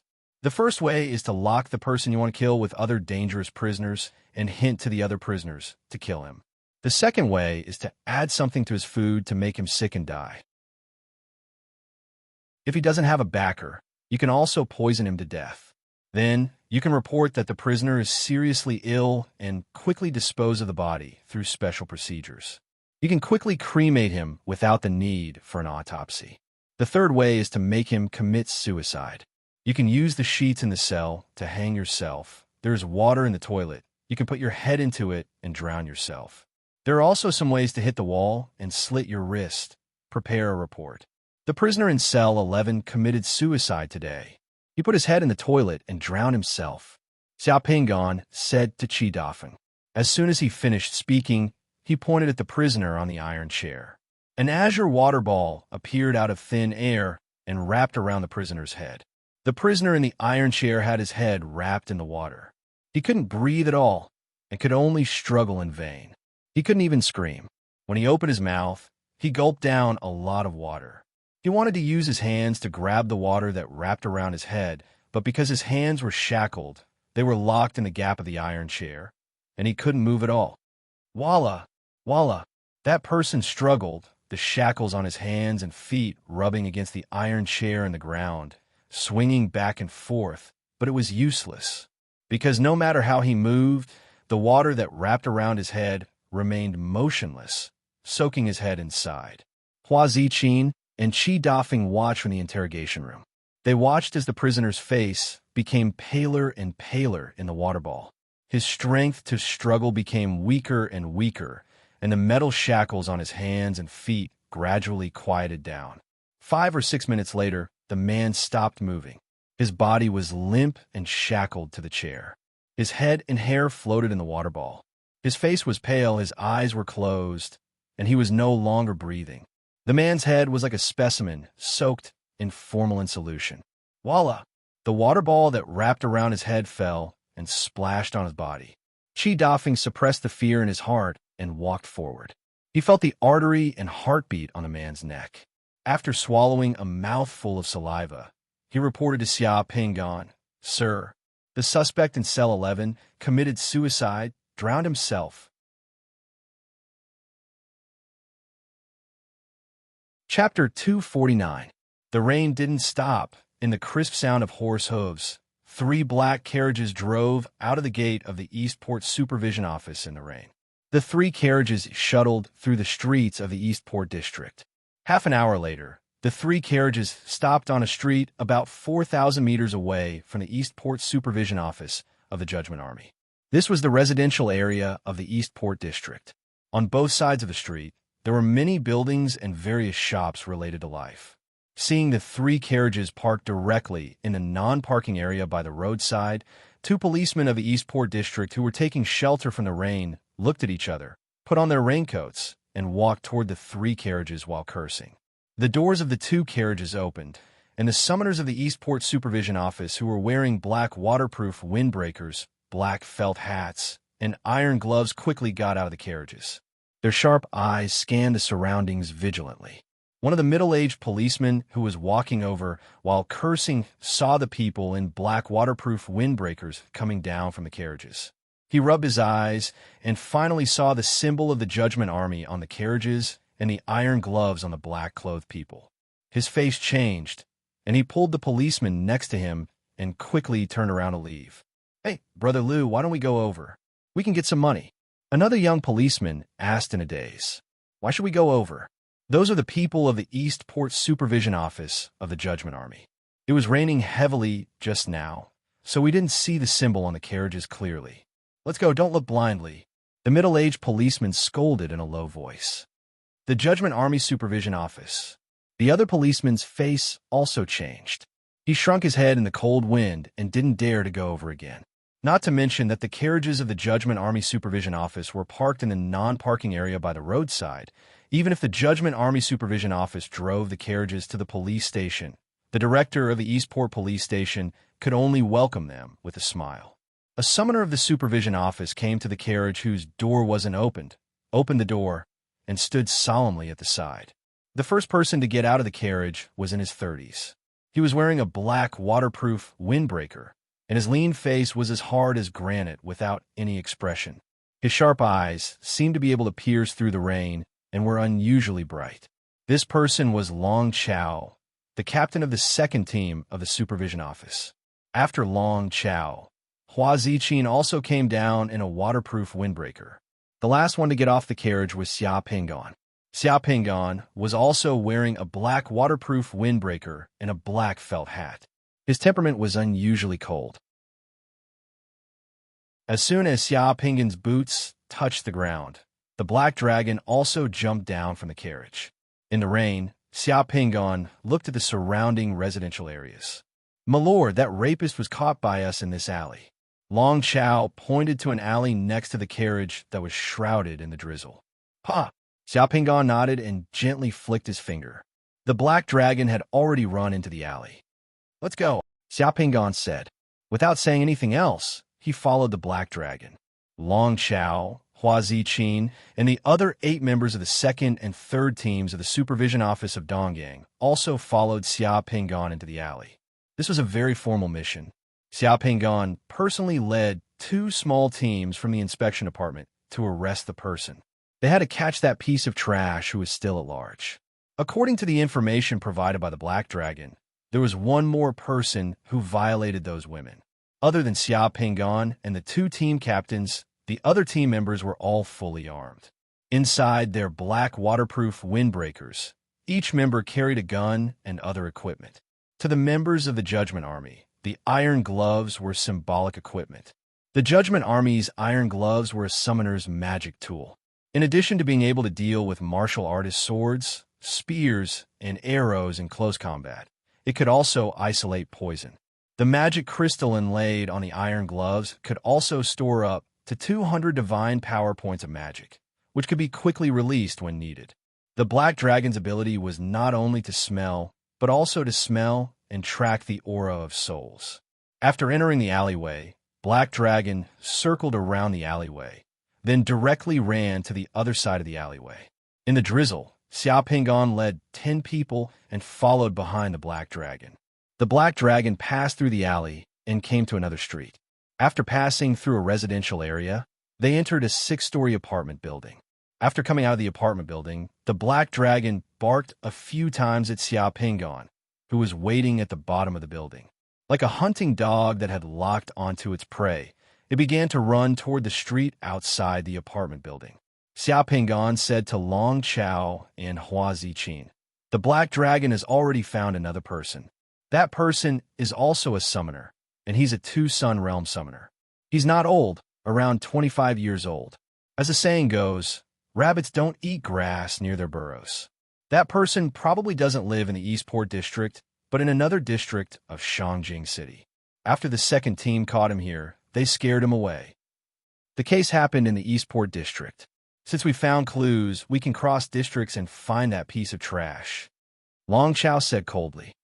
"Who cares how many sun realms he's in? That kind of trash deserves to die," Hua Ziqin also said.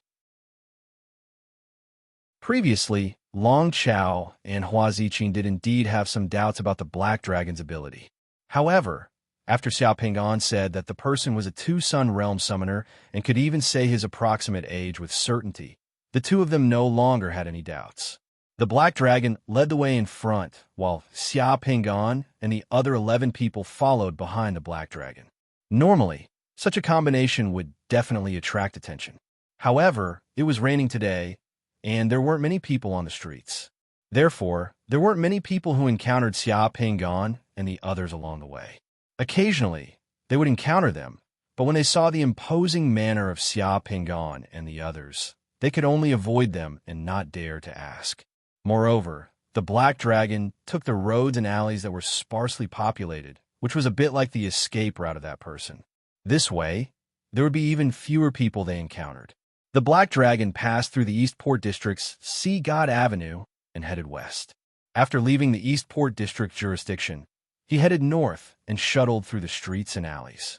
The felt hat on Xiao Pingon's head was soaked and raindrops dripped down from his chin. The others were similar, but no one said a word. Everyone followed the team closely. More than 2 hours later, the Black Dragon led everyone to a residential area with mansions and courtyards. This was no longer the Eastport District of Shangjing, but the Jinyang District of Shangjing. "Who are you people? What are you doing?" After arriving here, Xiao Pingon and the others once again encountered the police. They were stopped by the police patrolling the area. In a luxurious area like Shangjing, the security was good because there were many patrolling police. Even cats and dogs didn't dare to wander around these places. The inspection department is handling a case. Unrelated people, please step aside. Long Chao showed his identity card. When the police blocking the road saw it, they didn't dare to say a word and quickly retreated. However, just as the 2 police officers retreated to the side of the road, Hua Ziqin pointed at the 2 police officers. The 2 police officers' bodies stiffened and stood on the ground, completely unable to move. "We're handling a case across districts. These 2 policemen don't know us, so they'll definitely report it. It might alarm the target. If the inspection department of Jinyang District comes to ask about it, it might be troublesome. If we want to investigate the case, we should inform the inspection department here first," Hua Ziqin explained. "Well, not bad. You are very considerate. We will take the person and report it." Xiao Pingon nodded and continued to follow the Black Dragon. A few minutes later, the Black Dragon led Xiao Pingon and the others to the back of a luxurious courtyard. The Black Dragon sniffed under the outer wall of the courtyard, wandered around twice, and barked at Xiao Pingon. "That person is here. He is still inside. We came at the right time." Xiao Pingon wiped the rain on his face and squinted at the courtyard in front of him. The courtyard wall of this courtyard looked more than 4 meters high from the outside. The courtyard wall at the back was more than 100 meters long. There were beautiful and exquisite blue glazed tiles on the courtyard wall, and a large area of shade was exposed from the courtyard.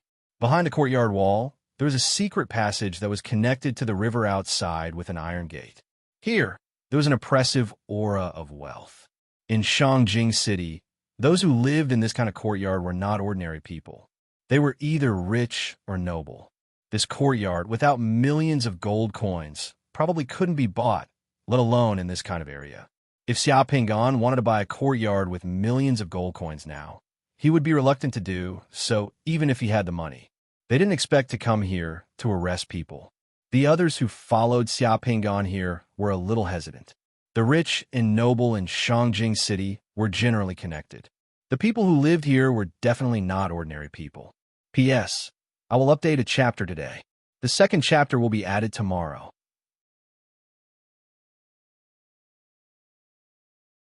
Chapter 250. Looking at the high wall in front of him, Long Chao's firm eyebrows furrowed slightly. He walked in front of Xia Pinggan and said in a deep voice, "Sir, I'm afraid that the family living here isn't ordinary. If we rashly go in and search, we might cause some trouble. How about I get someone to inquire about the details of the family living here before deciding on a plan of action?" What Long Chao said was the safest method. Even the hot-tempered Hua Ziqin didn't utter a word. Hua Ziqin wasn't brainless. She also knew that Shangjing City wasn't an ordinary place. Although the Donggang Supervision Office was a powerful organization, Shangjing City didn't lack powerful organizations. So people had eyes and eyes everywhere. If they rashly rushed in, they wouldn't know who they would offend. Everyone's eyes were on Xia Pinggan's face. The drizzle and wind also blew onto Xia Pinggan's face. Crystal raindrops hung on Xia Pinggan's eyelashes as he glanced at everyone.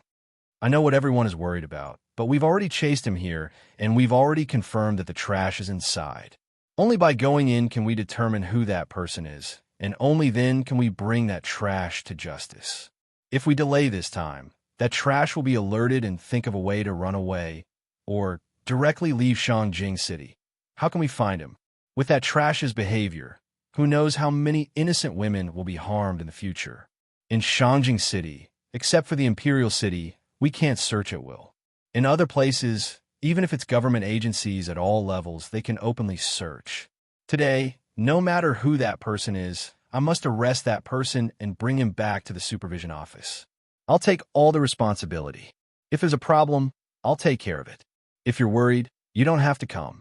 After saying this, Xia Pinggan directly walked to the side of the alley and disappeared into the drizzle. That alley led to the front door of the courtyard. To search and arrest someone, they naturally had to openly walk through the front door and enter through the front door. They couldn't sneakily climb over the wall. Anyone who climbed over the wall was a thief. The black dragon wagged its tail and followed Xia Pinggan. Long Chao and Hua Ziqin glanced at each other. Long Chao gritted his teeth and followed along. Hua Ziqin also followed. After 2 seconds of silence, the other members of the inspection department also followed without hesitation. When the 10 people and the dog walked out of the alley, they had already become a silent group. They followed Xia Pinggan, who was walking in front, towards the main entrance of the courtyard. The main entrance of the courtyard was a vermilion gatehouse. On top of the gatehouse, there was a large black plaque with golden characters. On top of the plaque, there were the 2 aggressive words Huang Manor. On both sides of the gate, there were 2 lions carved out of white jade. The rain from the sky had washed the jade lions clean. A few guards wearing waterproof black clothes were standing on both sides of the gatehouse. They puffed out their chests and folded their bellies as they sized up the passers-by on the street. Then, the leader of the guards in front of the gate saw a young man wearing a waterproof windbreaker and felt hat with a big black dog. Behind the big black dog were 10 people in black. After the big black dog walked out of the alley, they walked straight to the main entrance of the Huang Manor.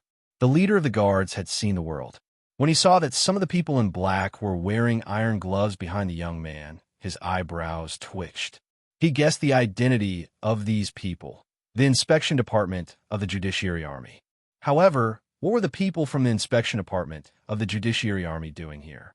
Just when the leader of the guards thought that these people were just passing by, the young man's leather boots had already stepped on the doorstep of the Huang Manor and walked to the entrance. The leader of the guards was about to open his mouth to ask, Xia Pingan took out his inspector token and flashed it in front of the guard's eyes. He calmly said, "I am Xia Pingan from the Inspection Department of the Eastport.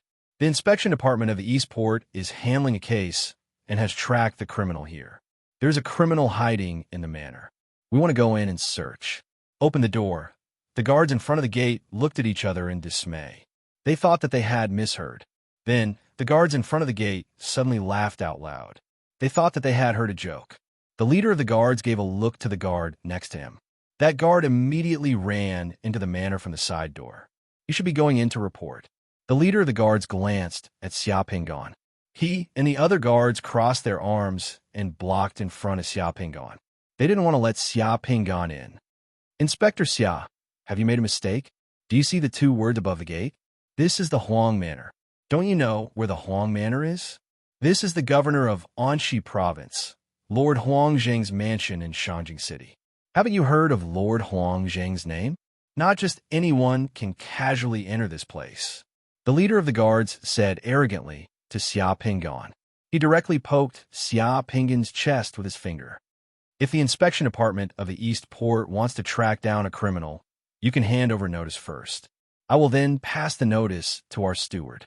If there is a suspect in the manor, our steward will naturally reply to the Jinyang Inspection Department.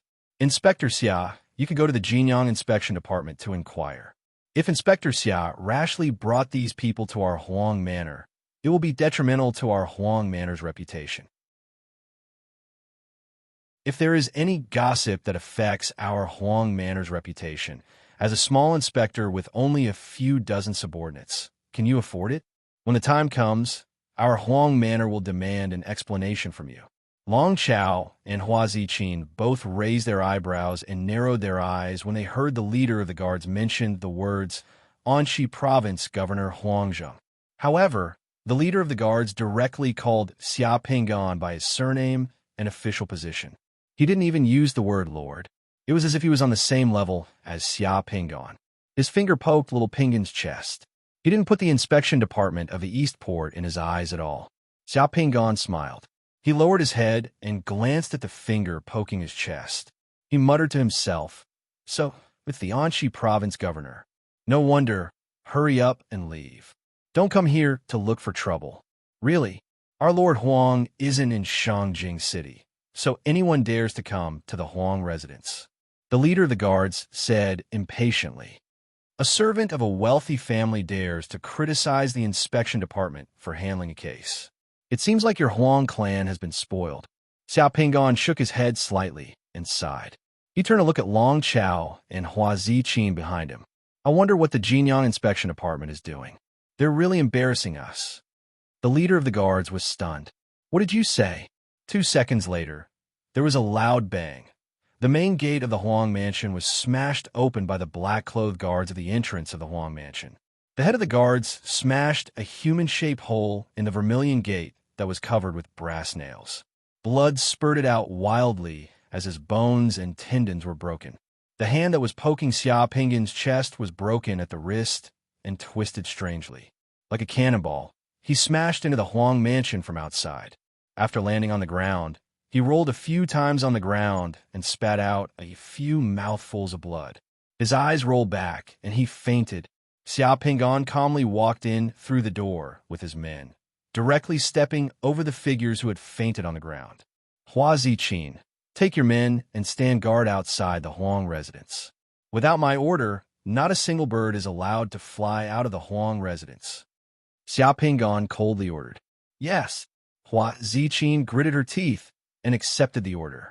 Before today, Hua Ziqin thought that she was the most violent person in the entire Eastport Inspection Department, and that the leader of the 4th Squad, Fong Nu, was the most courageous person in the entire Eastport Inspection Department. But now, Hua Ziqin understood that she and Fong Nu were nothing. The person in front of her was the one who was audacious to the extreme and violent. Behind the entrance was the Huang residence's 9-colored Qilin wall that was more than 10 meters long. It shone brightly and looked rich and dignified. Pomegranate trees were planted on both sides of the Qilin wall, symbolizing that the Huang residence had many children and grandchildren. The rain washed the leaves of the pomegranate trees until they were verdant and glistening. The black dragon wasn't afraid at all. He took the lead and directly ran behind the wall. Xiao Pingon led Long Chao and the others directly behind the black dragon and broke into the Huang residence. Xiao Pingon had just led Long Chao and the others out from behind the wall and arrived at the front yard of the Huang residence when they saw a group of guards rushing out. The Huang residence's gate was too loud and had already alarmed the other guards of the Huang residence. Who is it? Naturally, there weren't many summoners among the Huang residence's guards. Xiao Pingon had just turned around when he heard a loud shout. Then 6 basin-sized fireballs flew toward him and Long Chao behind him, enveloping Xiao Pingon, Long Chao, and the others.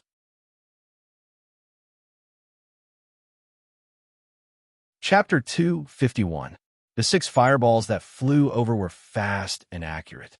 It was obvious that they weren't the work of an ordinary summoner. The fireballs instantly evaporated the rain as they passed through the air, leaving 6 arrow-like white lines in the air. However, this time, Xiao Pingon didn't have to make a move. Long Chao, who was standing beside Xiao Pingon, didn't utter a word. He just took a step forward and raised his hand. The rain in the sky then transformed into a huge net with rippling water waves, which then wrapped around the 6 fireballs. When the fireballs were less than 10 meters away from Xiao Pingon and the others, the 6 fireballs were caught. Boom! The fireballs exploded in the water net and disappeared along with the net, leaving behind a large cloud of steam. The steam turned into water droplets in the blink of an eye and fell to the ground with the rain. Dozens of Huang residence guards rushed over and blocked in front of Xiao Pingon and the others. They surrounded Xiao Pingon and the others. The person at the front was wearing a blue brocade robe and had a mustache. His speed was very fast. Just now, that person had directly jumped over from the nearby courtyard. While he was in the air, he shot a fireball at Xiao Pingon and the others. As the saying went, once an expert made a move, the truth would be revealed. Long Chao's move had stunned him. Sensing Long Chao's powerful 2-sun realm strength, the person narrowed his eyes and sized Long Chao up after landing. It was as though he had met a formidable opponent and didn't dare to act rashly. Whoosh! Amidst the sounds of guns being pulled and bullets being loaded, some of the Huang residence guards took out their guns and aimed them at Xiao Pingon and the others. Xiao Pingon didn't move, but Long Chao's team members didn't hold back either. They lifted their black windbreakers and also took out their guns and aimed them at the Huang residence guards. Damn it, you want to compete with guns? Long Chao's team member cursed.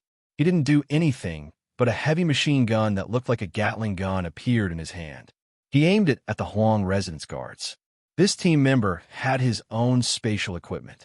Furthermore, he had placed a heavy machine gun in his spatial equipment. For summoners, guns were also useful. Most of the time, it was much easier to kill someone with a bullet than with a fireball. Fireballs require divine power, but bullets were very cheap. To ordinary people, the black muzzle of the gun was even more intimidating than the fireball that you didn't summon. Seeing that the people around Xiao Pingon could actually take out heavy machine guns, the faces of the Huang Mansion's guards and summoners changed again. Heavy machine guns, other than the military and a few powerful organizations, no one else could take them out. Xiao Pingon flashed his token and coldly said to the people of the Huang residence, "The inspection department is investigating and arresting criminals. Those who have nothing to do with this, please step aside." Seeing Xiao Pingon take out the inspector's token, the Huang residence's guards, including the person who had just used a fireball on Xiao Pingon, changed their expression slightly. Where did this inspection department come from? How dare you come to our Huang estate and behave atrociously? A slightly aged voice sounded out. Then, under the gazes of Xiao Pingon and the others, an overbearing old man in his 60s, dressed in brocade robes, with a hooked nose, triangular eyes, and glossy hair, quickly walked over from a nearby courtyard. Beside him was the guard who had just come in to report the news. He was in his early 60s and had an overbearing air about him. The old man glared at Xiao Pingon with eyes spitting fire. Along the way, the Huang residence's guards all called him Steward Huang.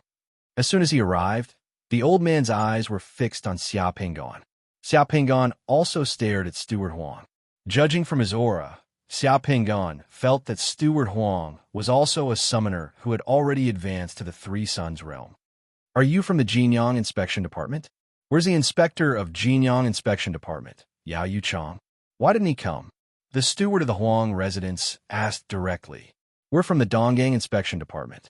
I'm the inspector of Donggang Inspection Department, Xiao Pingon. Xiao Pingon said calmly. Steward Huang glanced at Xiao Pingon and the others before revealing a sneer. This is the Jinyang district. Since when is it the Donggang Inspection Department's turn to take care of this place? Is it because our Huang clan's property in Donggang didn't pay you a visit? If so, I'm afraid it won't be easy for you to leave if you don't give our Huang clan an explanation. Do you really think our Huang clan is a place where you can come and go as you please? The inspection department can cross districts when handling cases. I don't need the consent of the Jinyang Inspection Department or the Huang clan to track down criminals here. Except for the Imperial City, there's no place in Shangjing City that the Judgment Army can't enter. Do you think your Huang clan can compare to the Imperial City? Xiao Pingon refuted. Steward Huang's face was gloomy as he stared at Xiao Pingon with an ice-cold gaze. Our Huang clan is loyal and devoted to the Shang dynasty. You, a mere envoy inspector, dare to come to our Huang clan to spout nonsense and sow discord? Although my position as an inspector is small and can't be compared to that of a provincial governor, my responsibilities are great. Guarding the land and pacifying the people, eliminating violence, and protecting the good are my duties. Today, we're here to track down criminals. Please cooperate with us. How dare you slander our Huang clan? Are you going to take responsibility for your words? Of course I will take responsibility for my words. Of course I will take responsibility for my words. A month ago, there were many rape cases in the East Harbor District. Many people were harmed. The culprit is a summoner. His methods are cruel and heinous. Other than raping women, he also likes to use a knife to carve patterns on the bodies of the women he raped. Today, I followed the clues and found that the culprit is hiding in the Huang residence. We will search the Huang residence. As Xiao Pingon spoke, his eyes were fixed on Steward Huang. He found that after he said that the rapist was a summoner and might be hiding in the Huang clan, Steward Huang's eyes moved with a hint of surprise. He seemed to have thought of something. At this moment, Xiao Pingon had an idea. What clues? Steward Huang asked directly. Xiao Pingon laughed, and his eyes turned cold. What I told you just now was just to follow the notification procedures of the inspection department. You're just a lowly steward. To put it bluntly, you're just a servant without any status. You have no official position. How can a servant like you have the right to ask about the inspection department's case? Even if the provincial governor came, I'd make him scram. Xiao Pingon's words made Steward Huang so angry that his face turned pale. His body trembled, and he stared at Xiao Pingon with a venomous gaze as if he wanted to eat him up. Xiao Pingon ignored him. He looked around and said coldly, You already know who I am and why I'm here. The inspection department of the inspection department is handling a case. Anyone who dares to obstruct us can be killed on the spot. If I killed you just now, I would be punishing you without teaching you a lesson. Now, if any of you dare to obstruct us, you're courting death. Don't blame me for being merciless. Ha! A mere three-sun realm envoy inspector like you dares to show off in our Huang family. Steward Huang laughed angrily. He took 2 steps forward and looked at Xiao Pingon provocatively. Today, the inspection department of the Eastport District has barged into our Huang family without reason. If you don't give us an explanation, don't even think about leaving, you want to stop me from handling the case? Xiao Pingon asked with narrowed eyes. I won't just stop you. Today, I will take you down and teach you the rules. When the Judgment Army comes, they will give us an explanation. Steward Huang said as he took another step forward. His eyes flashed, and he directly attacked Xiao Pingon. Steward Huang was indeed a three-sun realm expert. With a stomp of his foot, the ground beneath Xiao Pingon and the others flashed with circles of yellow light. The circle prison spell was immediately activated. With a wave of his hand, The raindrops in the sky instantly condensed into icicles and fell from the sky. They were like thousands of bullets, whistling through the air as they shot towards Xia Pingan and the others from all directions. At the same time, the black fog around Steward Huang surged, and an assassin with a dagger in his hand and face covered in black fog came out. At this moment, his figure was like lightning and smoke, passing through the countless icicles that were like bullets. The dagger in his hand went straight for Xia Pingan's throat. This was no longer an arrest, but a murderous intent. He wanted to kill Xia Pingan in one move and severely injure Long Chao and the others. From the moment he entered the Huang residence, Xia Pingan had been ready to take action and was ready to deal with anything. The moment Steward Huang made his move, Xia Pingan also made his move. He jumped up from the ground and opened his hands. Then, a clear bird's cry that resounded through the 9 heavens appeared behind Xia Pingan. However, as soon as the bird's cry appeared, the icicles that were shooting toward him evaporated and disappeared without a trace. In the next second, all the guards in the Huang mansion felt as if they were in a huge furnace of fire. Everywhere in the sky, on the ground, on all sides, there was blazing fire. The fire had a terrifying power that seemed to be able to turn everything into nothingness under the fire. Xia Pingan, who was in the air, was like the king of the flames, looking down on the world. A pair of dazzling, flaming wings slowly spread out from Xia Pingan's back. Everyone felt sweat pouring out of their bodies, as if the blood in their bodies was burning. Behind the pair of wings were a pair of slender and powerful legs that stood in the void, followed by a proud neck. A head that looked like a divine bird with a flaming crown, and a cold and emotionless gaze of the divine bird that seemed to be able to incinerate everything sky-burning vermilion bird. Steward Huang's voice suddenly became incomparably shrill and terrified. Steward Huang wanted to retreat, desperately retreating. Even if you beat him to death, he would never have thought that Xia Pingan could summon such a powerful and terrifying divine creature. Xia Pingan, who was in the air, only pointed at Steward Huang. The flaming vermilion bird spread its wings and pounced towards Steward Huang. The vermilion bird's wings lightly flew over the assassin that had come out of the black fog. The assassin instantly turned into smoke and dissipated. Steward Huang wanted to escape, wanted to save himself, wanted to summon a water shield, armor. However, all of this was futile. The flaming vermilion bird's movements seemed very, very slow, but in reality, it was very, very fast. The vermilion bird passed through the water shield in front of Steward Huang and the armor that Steward Huang had summoned. It was as if it was passing through mist and thin gauze. The vermilion bird and Steward Huang hugged each other, and in an instant, they turned into a bright ball of fire. Steward Huang's scream was short and mournful in the scorching sun, but it came to an abrupt end in an instant.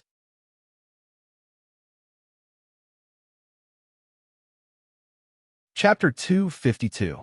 In the blink of an eye, when the surrounding people felt that they had escaped from the terrifying flame furnace, Steward Huang of the Huang mansion was burned to ashes in the flames of the vermilion bird. There was nothing left of him. No, there were still some things left. Clang, the protective armor that Steward Huang had taken out turned into a lump of unrecognizable, pitch-black metal and fell heavily to the ground.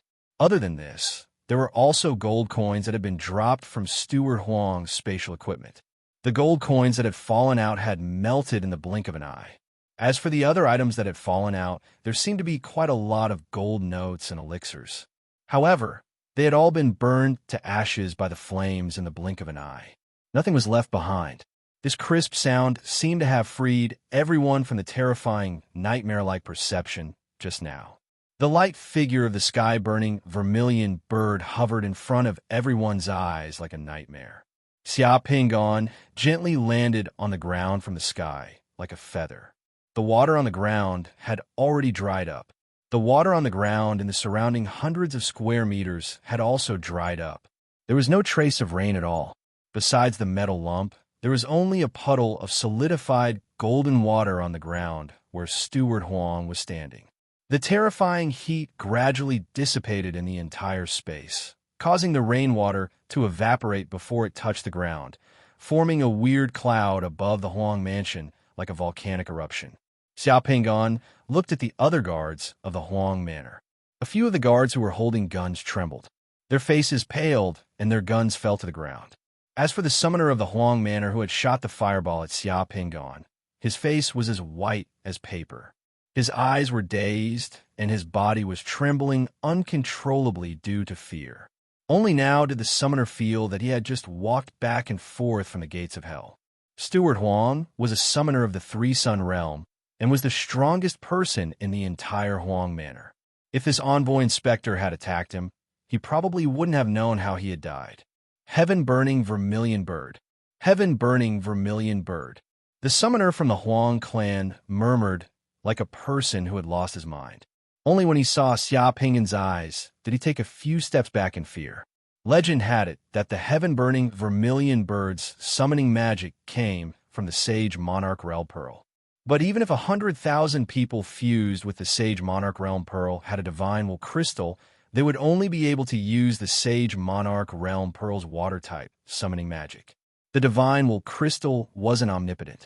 Only a handful of legendary summoners who were blessed by the heavens were able to break through the shackles of the divine will crystal and fuse with the Sage Monarch Realm bead. They were able to discover the earth-shattering secrets hidden within the Sage Monarch Realm bead and summon a legendary divine creature of fire.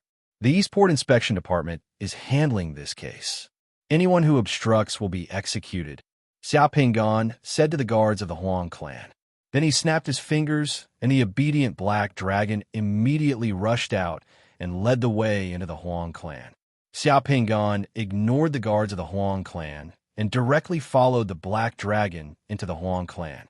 Everyone hurriedly stepped aside. No one dared to block their path. The reputation of the Huang clan was not enough to intimidate this powerful envoy inspector. Even the steward of the Huang clan was killed. What more small fries like them? Long Chao and the others were also dumbfounded. They hurriedly followed Xiao Pingan's footsteps. Long Chao walked beside Xiao Pingan and couldn't help but ask curiously, "Sir, the heaven-burning vermilion bird you just summoned, was it a summoning magic obtained by fusing with the Sage Monarch Realm bead?" The summoners of this world called you the Great Realm Bead, the Sage Monarch Realm Bead. Xiao Pingan nodded lightly. The heaven-burning vermilion bird was the summoning magic of you, the Great Realm Bead, that he had learned after reaching the Three-Sun Realm. Apart from this, he had also learned the summoning magic of the White Tiger when he was at the Two-Sun Realm. As for the summoning magic of the Azure Dragon, he would probably need to reach the Four-Sun Realm before he could learn it. Xiao Pingan's expression didn't change, but his heart still ached. The summoning just now was very satisfying, but a full 360 points of divine power were gone in an instant. Just as Xiao Pingan broke into the Huang Manor, in a living room in the backyard of the Huang Manor, there were two noble women and a young man sitting there talking and drinking tea. One of the noble women was the wife of the Anxi province governor, Huang Zheng, the mistress of the Huang clan. The other was a guest to the Huang clan. Today, the Huang clan's guest was the most famous Sister Ran in Shang Jing's wealthy circle. She was the matchmaker. Madame Huang wasn't even 50 years old and was slightly plump. Because she took good care of herself, there weren't many wrinkles on her face. However, when she smiled, there were some wrinkles at the corners of her eyes. Those wrinkles were like the unfurled tail of a fish. They carried with them a trace of sharpness that had accumulated over time. With her head full of pearls and jade, she appeared even more dignified and noble. Sitting across from Madame Huang was Sister Ran, who looked much younger than Madame Huang. She looked like a young woman in her 30s. She had an oval face and a face as beautiful as peach blossoms. Her eyes were bright, and she spoke well. When she smiled, there were two dimples on her face. She exuded the charm of a mature woman. The two women were talking. A handsome purple-robed young man who looked to be about 23 or 24 years old was sitting next to Madame Huang. He was drinking tea and listening to their conversation with a smile on his face. The purple-robed young man's slanted eyes flashed with an unfathomable light from time to time, carrying a trace of lewdness. He stared at the sister Ran, who came to the door and wandered around the woman's body. Only when the sister Ran turned to look at him did he pretend to be drinking tea, avoiding the gaze of the sister Ran and revealing a serious expression. She is the apple of old Master Chui and Lord Chui's eyes. She is well matched with young Master Huang. I just met Madame Chui yesterday. Madame Chui has also met young Master Huang twice at the banquet. She has a good impression of young Master Huang. She said that young Master Huang is cultured, elegant, and handsome. He is a two-sun realm summoner at such a young age. He is hard-working and has a bright future. There aren't many people like young Master Huang in the circle of young masters in Shangjing. As the sister Ran spoke, she turned to look at young Master Huang with a smile on her face. I heard that the Chui family's second miss has an elder sister. I wonder how her elder sister is like? Madame Huang asked. I was just about to tell you, madam. The Chui family's first miss is also a lady from a respectable family. Last year, she was engaged to the son of Lord Qi of the Zhenwu army and will be married at the end of this year. If young Master Huang's marriage is successful, young Master Huang will be in-laws with the son of Lord Qi of the Zhenwu army. The Huang family and the Qi family will be even closer. I heard that Madame Huang also has a son in the Railway General Headquarters. Chief Gu of the Railway General Headquarters is the brother-in-law of Lord Qi of the Zhenwu army. As one of the noble women in Shangjing City, Madame Huang knew the importance of the social circle in Shangjing City. This social circle was the moat of their Huang family's wealth for hundreds of generations. Therefore, Madame Huang paid extra attention to choosing a daughter-in-law. As long as the Huang family's people were in this social circle, no matter how bad her son was, he wouldn't be too bad. Wei you've seen the Chui family's second Mississippi. What do you think of her? Madame Huang turned to look at her son and asked, if mother fancies her, then she's naturally good. Everything will be decided by mother. The Huang family's second young master, Huang Wei, said obediently, then I'll have to trouble Madame Yu with this matter. If this matter is successful, the Huang family will definitely thank you greatly. Madame Huang said to the sister Ran, I'll do my best. Everything still depends on the fate between young Master Huang and Miss Chui. There's one thing that Madame Chui needs to know. The Chui family's rules are very strict. If young Master Huang is meeting with friends, it's best that he doesn't go to those places of romance to avoid gossip. Although my Weier's personality isn't stable enough, he has always been clean and honest. He won't do anything that will disgrace the family. That's good. At this moment, Huang Wei, who had been sitting beside the two, turned his head and looked in the direction of the front yard. As a summoner, he could already feel some unusual divine energy waves coming from the front yard. Young Master Huang was a little puzzled. He didn't know where the divine energy waves came from. Could it be the summoners of the Huang family sparring with each other? But the divine energy waves were a little intense, far beyond the range of a normal summoner sparring. Of course, young Master Huang would never have thought that someone would dare to come to the Huang family's door and cause trouble. It didn't take long for a clamor to be heard from outside. Madame Huang frowned slightly and looked at Sister Ran with an apologetic expression. I'm sorry, but Wei Er's father has not been in the manor all this time. The servants in the Huang manor lack discipline and are too rude. They're making a ruckus outside without any decorum. Madam, you please excuse us. It's just a small matter. It's fine. Sometimes the servants in the Huang family's residence are noisy and lively. I'll go out and see what's going on.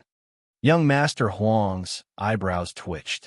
He felt that something was wrong and wanted to go out to take a look. Let Steward Huang go for a small matter like this, Madame Huang said, and waved a maid outside the door to find Steward Huang. Seeing that the maid had left, young Master Huang continued to sit in the living room.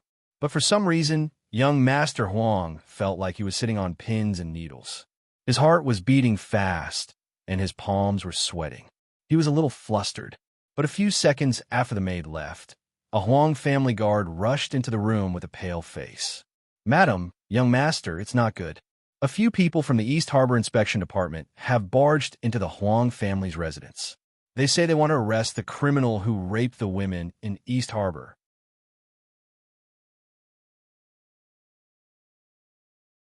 Chapter 253. Pa. As soon as the guard finished speaking, young Master Huang's expression changed slightly. The teacup in his hand was like a hot iron. It fell from his hand and shattered on the ground. Madam Yu glanced at young Master Huang, and her heart skipped a beat. Rebellion, rebellion. What a scandal. A small inspection department actually dared to cause trouble in our Huang residence. Where's Guard Du and Steward Huang? Pass on my words. Arrest all those who cause trouble here. See if I don't report them to the Judgment Army. Madam Huang was so angry that her eyebrows were furrowed. She slammed the table and reprimanded loudly. Steward Huang is already dead. A voice came from outside the room. Along with this voice, Xia Pingan, who was wearing a black waterproof windbreaker and a black felt hat, calmly walked in from outside with a cold temperament. When the guard who was reporting saw Xia Pingan, he was so scared that he trembled again. The black dragon ran in front of Xia Pingan. As soon as it entered the room, it started barking at young Master Huang. Xia Pingan looked at young Master Huang and thought to himself, found him. When young Master Huang saw Xia Pingan, he was like a mouse that saw a cat. The kind of instinctive fear made him shrink back uncontrollably. Long Chao and a few other members of the inspection department also followed Xia Pingan in. What did you say? Steward Huang is dead? Madam Huang was stunned for a moment before she flew into a rage. Nonsense. How could Steward Huang be dead? Who are you? Who is your superior? How dare you barge into the Huang residence and talk nonsense here? How dare you disturb the guests of the Huang residence? Madam Huang pointed at Xia Pingan and reprimanded him condescendingly. I know Sir Lin Yi from the Judgment Army. Is this how Sir Lin taught you to do things? Get out of my sight.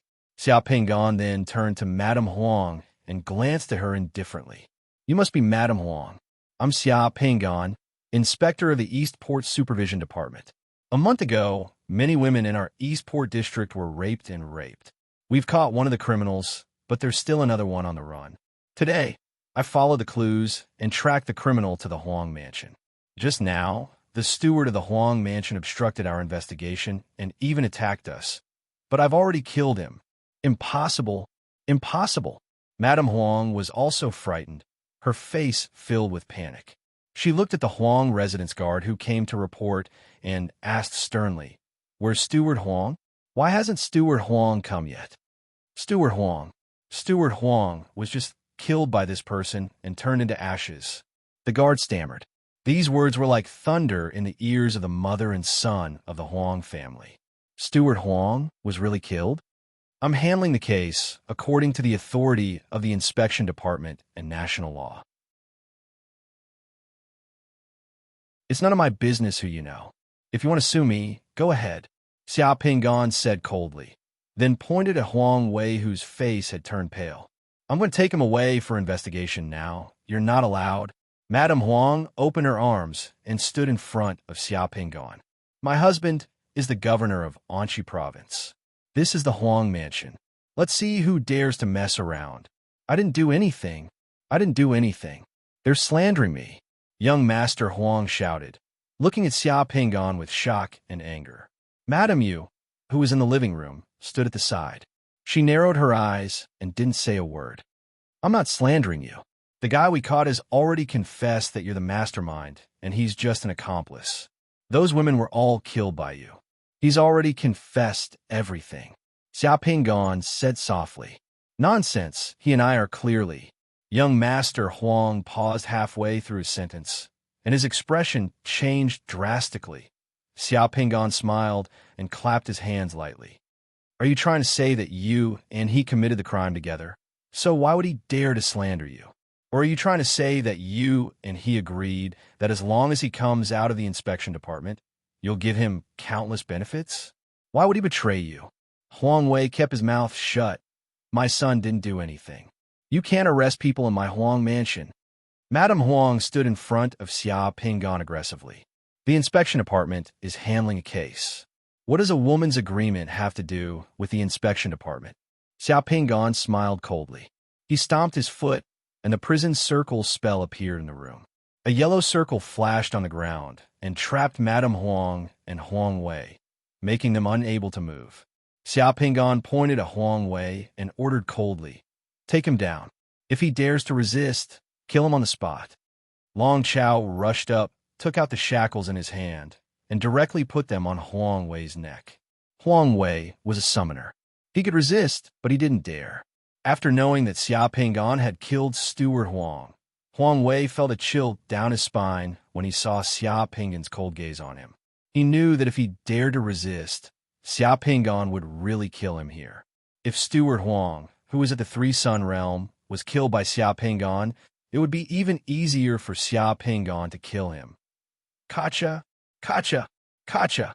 The shackles shackled Huang Wei's neck, hands, and legs in the blink of an eye. Huang Wei instantly turned from a Two-Sun Realm summoner to an ordinary person. Xiao Pingan removed the circle prison spell on Huang Wei's feet. Two of Long Chao's summoners grabbed Huang Wei and brought him over. Donggang Inspection Bureau, Xiao Pingan. I will remember you. Our Huang family will not let you off. I will definitely go to the Judgment Army and demand an explanation. Madame Huang, who couldn't move, could only stand there and threaten Xiao Pingan. Let's go. Xiao Pingan was decisive. He didn't care about the others in the living room and turned to leave. Long Chao and the others followed behind him with Huang Wei in tow. Until now, Long Chao and the others still felt like they were in a dream. The envoy inspector actually led them to capture young Master Huang from the Huang family's residence without hesitation. That kind of carefree feeling was like drinking a bowl of ice-sour plum soup in the summer when they couldn't hold back their thirst. It was indescribable to the members of the Inspection Bureau. Young Master Huang had let it slip just now. He was the fish that escaped the net. The envoy inspector didn't wrongly accuse him. Looking at the back of Xiao Pingan and the black dragon walking in front, Long Chao's gaze toward Xiao Pingan had become incomparably reverent.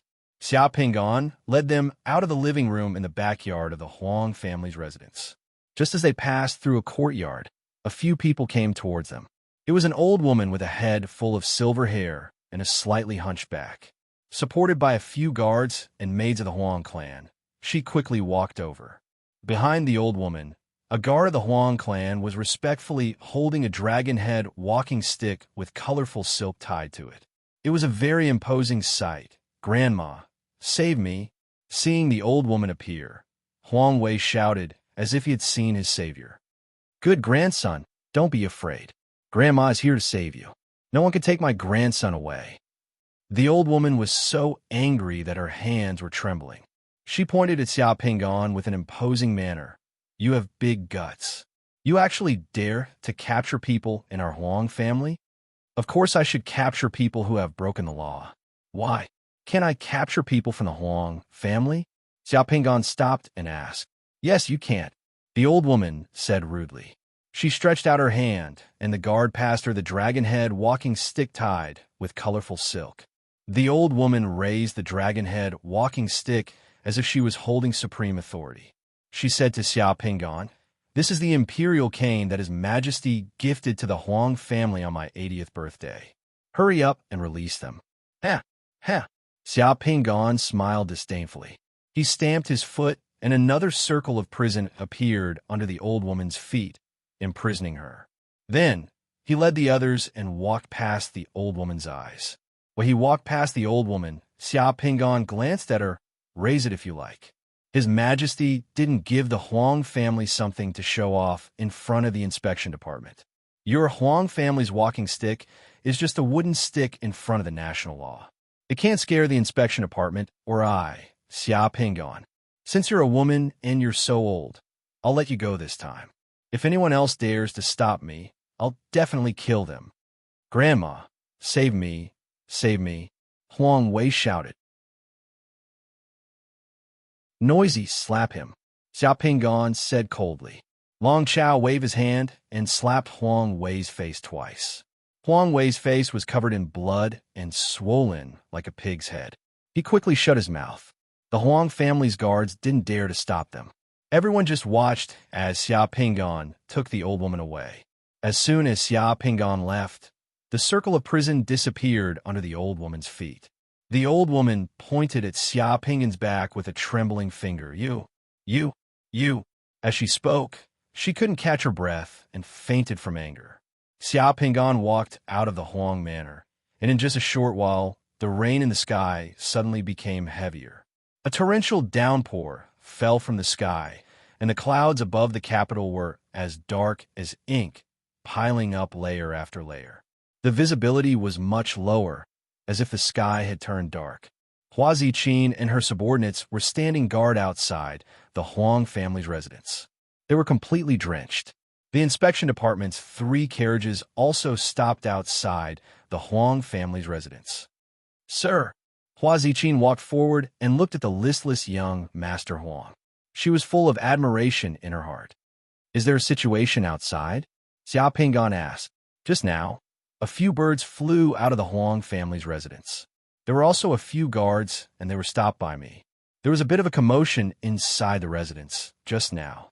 There were also some patrolling policemen who wanted to investigate the situation, but they were all chased away by me, Hua Ziqin said. Xia Pingan looked up at the sky and frowned. Birds were a method of reporting, but there were more than just birds. He sneaked into the Huang family's residence and caught them off guard. However, this didn't mean that the Huang family only had this little ability in the capital. The patrolling policemen in this area came to investigate the situation, so the situation inside the Huang family's residence should already be known by people outside. If he wanted to escort Huang way back to the inspection department, it wouldn't be easy. "Let's go. Everyone, get ready. We're returning to the inspection department," Xia Pingan ordered, and everyone boarded the carriages. Long Chao personally sat in the first carriage and acted as the coachman. He drove the carriage and led the way. Hua Ziqin sat in the carriage behind them. Xia Pingan brought Huang Wei to sit in the middle carriage. On both sides of the carriage's door stood 2 summoners from the inspection department as guards. Jia! With the crack of Long Chao's whip, the 3 carriages pierced through the curtain of rain and sped along the road. In the carriage, Huang Wei, who was shackled, was thrown onto the floor by Xia Pingan. Lying in the carriage, Huang Wei looked at Xia Pingan with hatred in his eyes. However, he sneered, "Eastern Port's inspection department, a mere envoy inspector, actually dares to provoke our Huang family. You don't know who you've provoked. Although my father isn't in Shangjing, my 3rd and 2nd uncles are. Xia Pingan, let me tell you, you're finished. Even the Judgment Army won't be able to save you." "Oh, who are your 3rd and 2nd uncles? They're so powerful?" Xia Pingan lowered his head to look at Huang Wei and asked. Hee, you'll find out soon enough. I'll make a bet with you. You don't have the ability to escort me back to the inspection department today. You're just a mere envoy inspector. Do you think you can do whatever you want in Shangjing?" Huang Wei said confidently. Xia Pingan smiled. "Is that so? Then I'll make a bet with you. I'll definitely bring you back to the inspection department today. Moreover, I don't know if I'll be finished in the future, but before I'm finished, you'll definitely be finished. Is that so?" Huang Wei continued to sneer. "In a few days, the one kneeling in front of me will be you. You'd better think carefully." "You don't believe me?" Xia Pingan asked back. "Do you think you have the ability? Without evidence, you can't do anything to me." Xia Pingan shook his head and looked at Huang Wei coldly. He bent down and patted Huang Wei's face. "I don't like the way you sneer at me. Bad people can't be so arrogant in front of me. Moreover, remember this. No matter what your surname is, who your father is, who your uncle is, who wants to protect you, you're now in my hands. If I say you're finished, you're finished. It doesn't matter who comes. Evidence? Ha! Ha! Who do you think you're dealing with?" As he spoke, Xia Pingan stretched out his foot and stepped on Huang Wei's lower abdomen. Huang Wei was suddenly scared. He began to twist his body, trying to avoid it. He screamed, "Xia Pingan, what are you trying to do? If I say you're finished, you're finished. Do you think you'll have to wait until tomorrow? Your family is so rich. Why don't you go to the brothels and find those women who love money? Why do you have to go and ruin those women from ordinary families?" Xiao Pingon said these 3 words and began to stomp down hard. He used the sole and heel of his leather boot to ruthlessly crush the fatal spot below Huang Wei's lower abdomen. It was as if he was stepping on rotten bananas and rotten eggs. Ah! Huang Wei screamed. His body curled up and twisted like a prawn. His face instantly turned from white to red, then from red to green. The veins on his body bulged and his muscles spasmed. He began to twist and struggle in the car, but it was all in vain. The intense pain caused Huang Wei's body to twitch twice. He foamed at the mouth and fainted like a dead dog. Raindrops fell on the car window. The people outside could hear the screams coming from inside the car, but they did not move. The 3 black carriages of the Donggang inspection office were running on the street. Long Chao was driving the first carriage. His long whip danced in the air, and the ear-piercing sound of the whip drove the horses to run on the street. It also scared the pedestrians and carriages in front of them into hurriedly moving away. The cold raindrops fell on Long Chao's body. His waterproof windbreaker was like a sieve.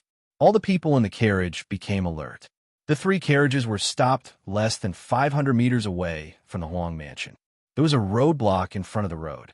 A group of people wearing black waterproof windbreakers and iron gloves blocked the road. Standing in front of those people was a somewhat fat middle-aged man.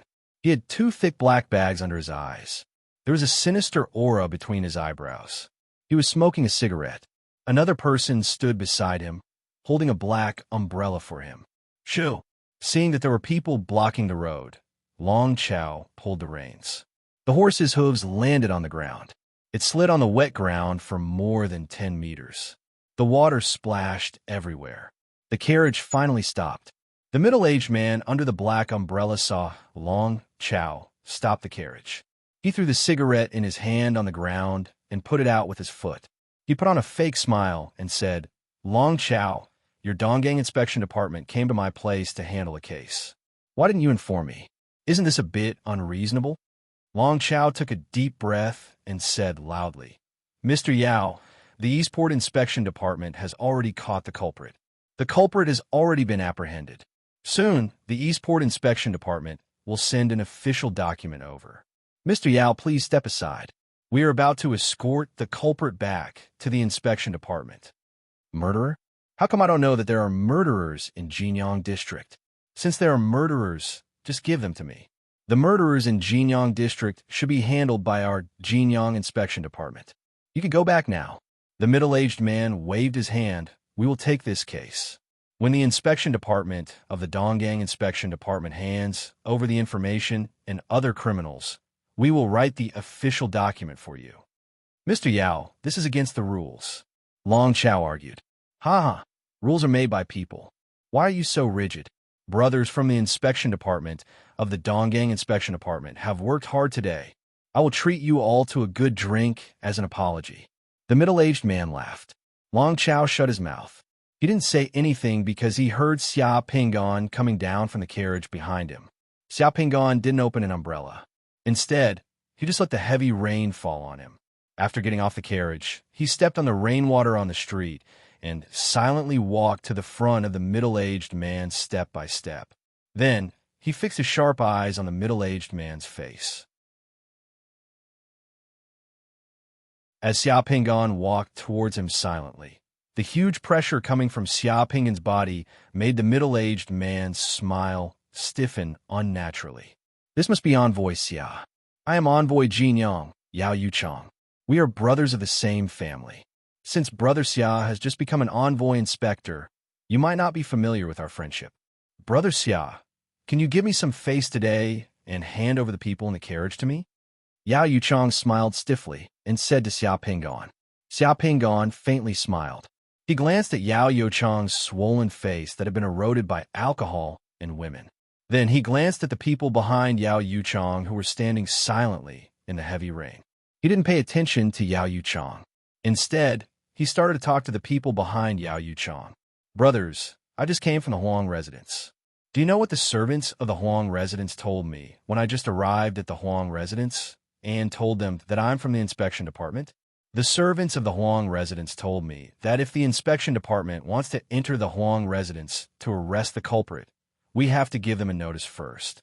We can only enter after the housekeeper of the Huang residence agrees to it. At that time, I was shocked. Since when did our inspection department need to look at the faces of the servants of the rich and powerful families? We even have to give them a notice and ask for their consent? That's the biggest joke in the world. Xiao Pingan guffawed in the heavy rain, which reverberated across the street. Closely after that, he moved his eyes onto Yao Yuchong's face full of contempt. Until I see you, Yao Yuchong, did I understand why a servant of a major clan in Jinyang district dared to be so arrogant in front of the inspection department and the judgment army. How dare a servant ask the inspector to give us a notice? Yao Yuchong's face turned completely black as he glared at Xiao Pingan. Xiao Pingan, what do you mean? I mean, you're not qualified to join the judgment army. You're not qualified to be the inspector. You're not qualified to wear this uniform. By being the inspector, you not only insulted the judgment army, but also all the brothers of the Jinyang supervision department. You made your brothers be despised by the servants of those rich and powerful families. The reason why the Judgment Army is called Judgment Army is that it maintains the justice of the world, the righteousness of a universe, the strict laws of Shang Dynasty, and the conscience of hundreds of millions of people. Tell me, how much did Huang clan pay you to stop me? What benefits did they promise you? Why did they let you take these brothers to stand in the rain for a murderer? Hearing Xiao Pingan's rebuke, some of those who stood on Yao Yuchong's side tightly pursed their lips with stiff faces. Some lowered their heads. Yao Yuchong kept retreating under Xiao Pingan's rebuke. With a rumble, a muffled thunder rolled over the sky, shaking the entire Shanjing city.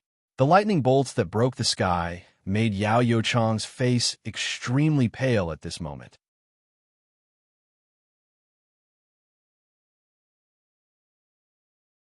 Chapter 254.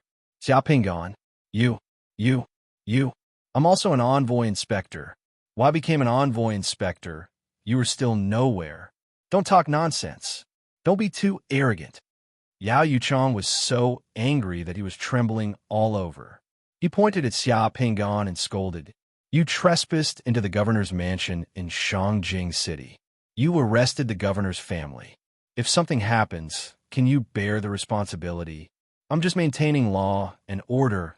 Xiao Pingan looked at Yao Yuchong's flustered and exasperated look and smiled disdainfully. "I'm an envoy inspector. Of course I can bear the responsibility. As for you, the Huang family asked you to stand up for them. Are you ready to die for the Huang family?" "What do you mean?" Xiao Pingan's eyes turned cold and overflowed with killing intent.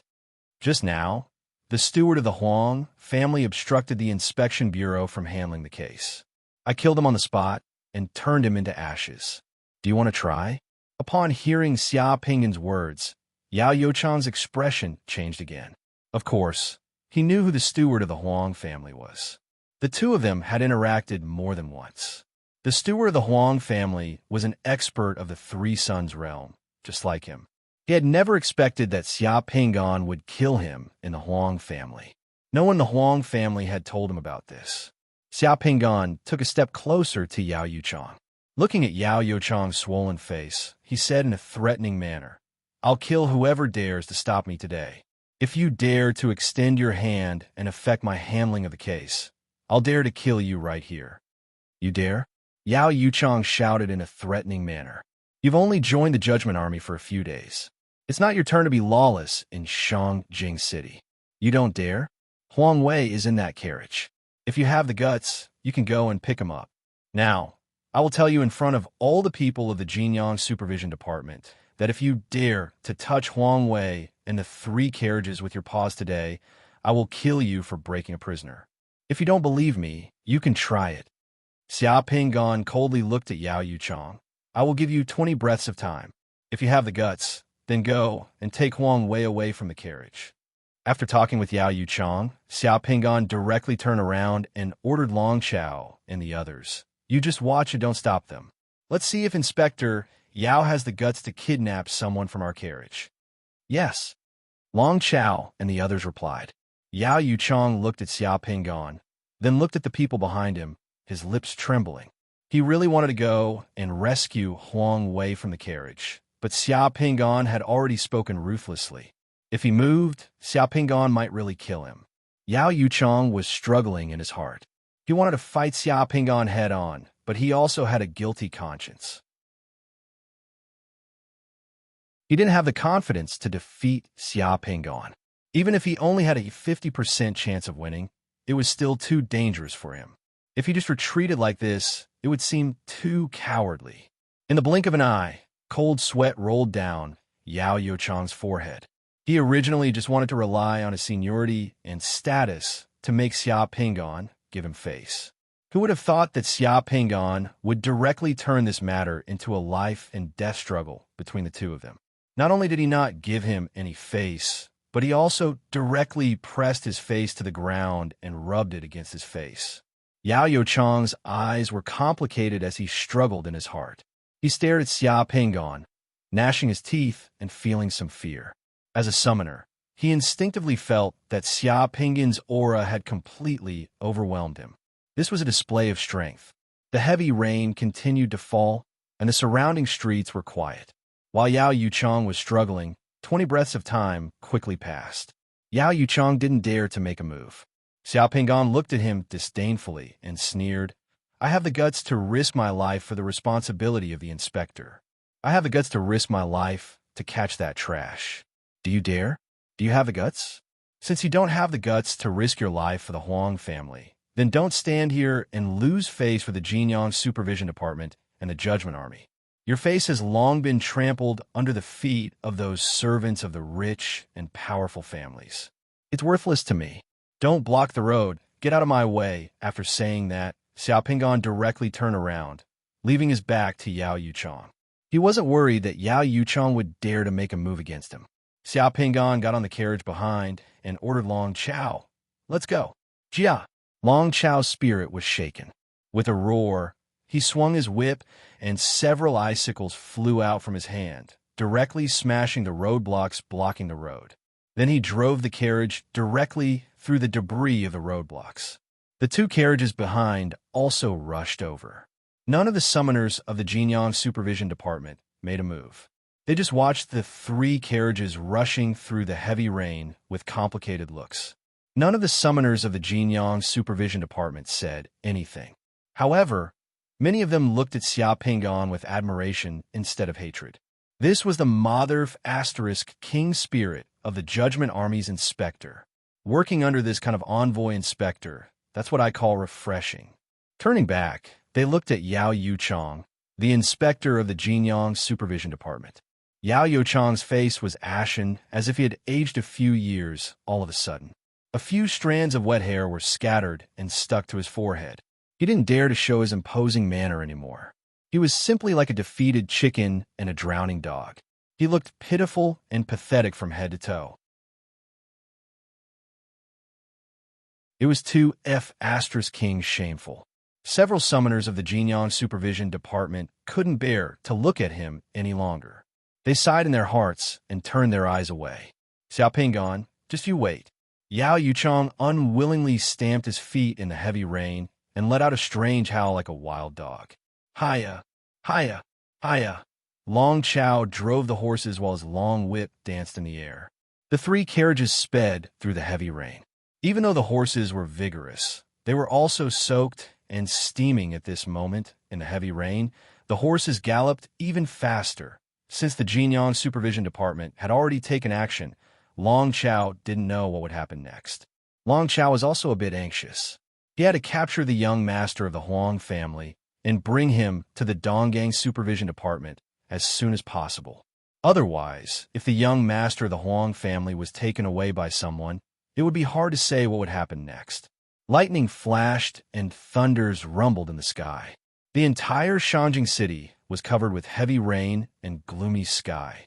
As a result, the people on the streets became more sparse after rushing for less than 2,000 m. The streets in front of them were blocked again in the misty, heavy rain. The policemen of Jinyang District set up cordons and street signs on the streets. The three carriages had completely blocked the street. A lot of things were scattered on the road. Hush! At the sight of the scene in front of him, Long Chow frowned as he pulled the reins to stop the carriages. The supervision department is handling a case. What's going on in front of us?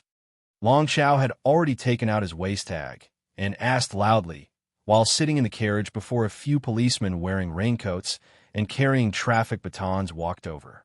Some carriages have overturned in front of us. A lot of oil and some would have been scattered on the ground. We're organizing people to clean it up. This road is blocked.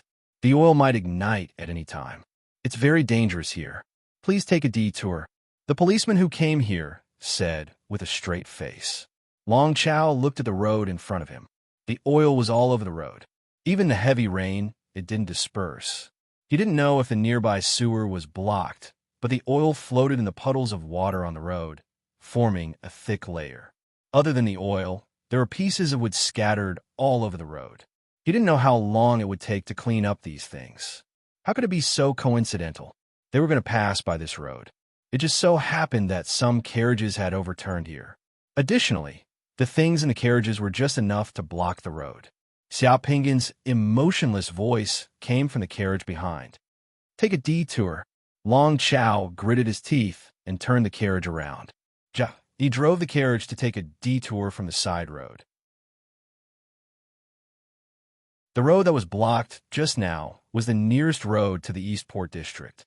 If they took a detour, they would have to take a longer detour. Furthermore, they would be delayed. Long Chow's eyebrows turned gloomy unknowingly. On the road, the policemen in raincoats looked at the three carriages calmly. When the three carriages disappeared from their sight, a fat policeman walked out of a tea house nearby. He looked at the sky and smiled. He then said to the person beside him, "Tell them that the carriages have turned." More than 10 minutes later, the three carriages that were running in the heavy rain were stopped again. The barricades and barbed wire were pulled to the road. A large group of soldiers with guns stopped the carriages behind the barricades and barbed wire. The garrison corps is carrying out military affairs. Everyone, get off the carriages for inspection.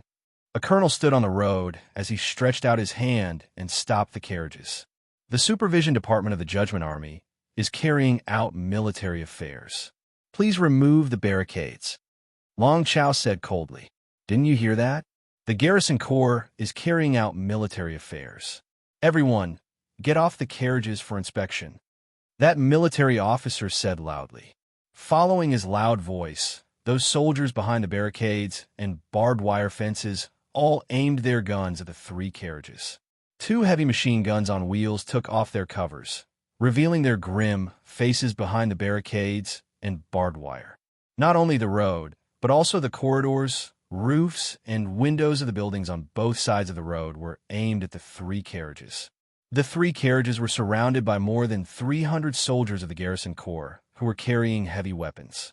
Sitting on the coachman's seat, Long Chow turned around with a cold look. The garrison corps has no right to check the carriages of the Judgment Army and the Supervision Department. Get out of the way. F***CK. What do you mean by no right? This father has received the order to check all the passing vehicles and pedestrians and detain any suspicious person. Are you responsible for that? I don't care who you are. All of you, get off the carriages for inspection. Otherwise, don't blame this father for being impolite. If you don't accept it, you can go to the garrison corps to report me. That colonel directly pulled out his pistol. With a click, he loaded it and roared, "Get off the carriages." After that colonel pulled out his pistol and loaded it, the surrounding streets and corridors were filled with the sound of weapons being loaded. Seeing that the situation was not right, the two squads of the supervision department all took out their weapons and started a fight with those soldiers. The summoner who was holding a heavy machine gun immediately took out his heavy machine gun once again. Hua Ziqin stood on the roof of the last carriage. With a wave of her hand, a radiance flashed, and a total of 100 elite slave soldiers appeared around the three carriages. The elite slave soldiers took out their javelins and looked coldly at the warriors surrounding the carriages. Seeing Hua Ziqin summoning so many elite slave soldiers at once, those soldiers became a bit restless and nervous. In fact, If ordinary soldiers fought with summoners, they would not gain any advantage at all. Long Chao looked at that officer coldly and raised his hand. Today, the Judgment Army and the Garrison Corps are exchanging fire here. If anyone dies, I hope you and the person behind you can bear this responsibility. Furthermore, if you dare to make a move, you'll be the first to die. I will definitely kill you first. After killing you, I will let the Garrison Corps complain to the Judgment Army. You think I don't dare? That officer narrowed his eyes. You can try. Let's see who dies first. Swords were drawn on the streets. Long Chao and that officer stared at each other. That officer's pistol was pointed at Long Chao's head, while Long Chao's palm was facing that officer steadily. Both parties didn't even blink their eyes. Time and the air seemed to have frozen. We're all family. Why make it so tense? If something happens, it will be hard to explain to anyone. Just when both parties were at their most tense, a black-robed, bespectacled man holding a summoner's cane walked out from behind the Judgment Army. That man looked at the carriage in the middle and said loudly, "Inspector Xia, why don't you come out to meet me? Let's discuss how to end today's matter." Anxi Province Governor Huang Zhengyue is from the Garrison Corps. You can't take his son away today. If you do, I will not be able to explain myself. If you miss today, everything can be discussed. Xia Pinggan's carriage had its curtains drawn, so the people outside couldn't see the situation inside. There was no movement at all. After that black-robed man finished speaking, he realized that there was no response from the carriage. He frowned and said loudly, "Inspector Xia, can you hear me? Please come out to meet me." The heavy rain poured down and thunder rumbled in the sky. That black carriage was like a silent rock in the heavy rain. There was still no movement. That black-robed man changed his face at once. Without any hesitation, he stomped on the ground. A 5 m-high translucent giant made of water waves suddenly stood up from the puddles at the bottom of the carriage. It stretched out its hands and tore the wooden carriage into two halves like tearing a cardboard box. The horse of the truck was scared and ran away. The carriage was empty. Where was Xia Ping and Huang Wei's hair? *T, we've been cheated. That black-robed man changed his face as he glared at Long Chao. Where's your inspector, Xia Pinggan? Long Chao's face finally relaxed. He pursed his lips as he crossed his arms and sneered. I don't know where Mr. Inspector is. We're just returning to the Supervision Department of South Harbor. What? Do you still want to block the way? Or do you want to eat *T here? Those summoners of the Supervision Department burst out into laughter. That black-robed man's face changed. He raised his hand, and a sky-drilling cannon flew out of his hand. It flew into the sky in the heavy rain and exploded into brilliant fireworks in the sky. Xia Pinggan rode on a black horse that he had summoned. The black horse galloped wildly in the narrow alley as fast as thunder. That alley was not wide enough for a carriage to enter. However, it was not a problem for a horse to gallop in. The 2 floors of the alley were residential houses. Clotheslines and bamboo poles crossed the alley from time to time. Xia Pinggan had to carefully avoid them. Xia Pinggan's eyebrows, hair, and body were drenched by the strong wind and the heavy rain. His lips were tightly shut as he stared straight ahead. Huang Wei was in front of Xia Pinggan's saddle. His body was lying horizontally as he was jolted on the horse's back. The torrential rain and the jolting woke Huang Wei up. Huang Wei's face was distorted as blood seeped out of the corner of his mouth. He turned around and glared at Xia Pinggan with venomous eyes as he squeezed out a sentence from between his teeth. Xia Pinggan, you're dead meat. You'll never be able to bring me back to the Supervision Department today. Just wait, and so my family won't let you off. At this moment, in the sky more than 3,000 meters to the east, a splendid firework exploded. Under the gloomy sky, the fireworks were exceptionally dazzling. So much nonsense. If you fall into my hands, the one who will be finished will definitely be you. Xia Pinggan glanced at Huang Wei and slapped his palm on Huang Wei's head. Once again, Huang Wei let out a breath of air and fainted. In the alley ahead, a child opened the door beside the alley and suddenly rushed out. Seeing the big horse galloping in the alley, the The child who rushed out was stunned. Xiao Pingon pulled the reins. The black horse neighed as it directly leaped up from the ground. Through the heavy rain, it flew over the child's head and steadily landed on the ground before continuing to gallop. A moment later, the black horse came out of the alley and continued to gallop on the long street outside. Some of the carriages on the street, as well as the passengers in the small train that had just passed by, were shocked and dumbfounded when they saw a knight suddenly appear in the alley. The air was restless. The murderous intent was like rainwater that gathered in the potholes on the ground, gathering from all directions. A few minutes later, Xiao Pingon, who was galloping on the horse, felt a strange aura in the air. Xiao Pingon waved his hand, and a huge spherical water shield suddenly appeared beside the galloping horse. The water shield protected the horse and Xiao Pingon. The moment the spherical water shield appeared, gunshots sounded from the side of the street. Bullets penetrated through the rain and shot towards Xiao Pingon and the galloping horse. They were not ordinary bullets, but rune bullets. Additionally, the trajectories of those bullets were extremely delicate. All the bullets avoided Huang Wei and shot towards the head and feet of Xiao Pingon and the galloping horse. The water shield quivered in the flames of those rune bullets. It was very difficult to penetrate through the water shield. Xiao Pingon blocked over 100 runic bullets on a street that was over 100 meters long. He used less than 10 seconds to quickly pass through the street. Soon after he dodged those rune bullets, a black carriage suddenly rushed out of the intersection in front of him and blocked the road. The driver turned around and saw Xiao Pingon. Closely after that, he flew towards Xiao Pingon as fast as a lightning bolt. With a wave of his hand, a sword chi slashed towards Xiao Pingon. That was a powerful martial artist. Xiao Pingon roared as 10 fireballs soared into the sky and shot towards that martial artist. The sword chi broke the fireballs and turned into sparks of fire in the air.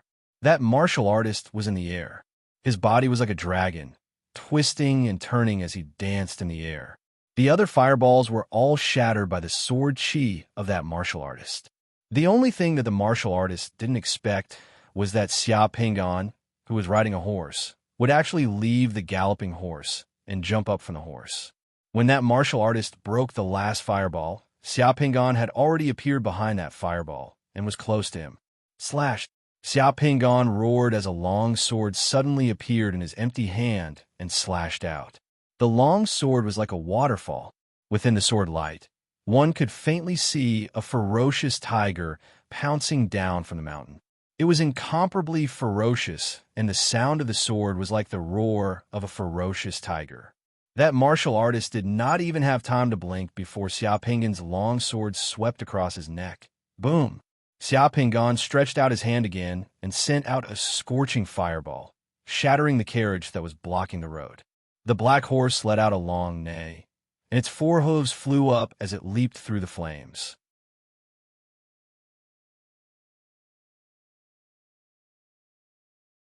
Chapter 255.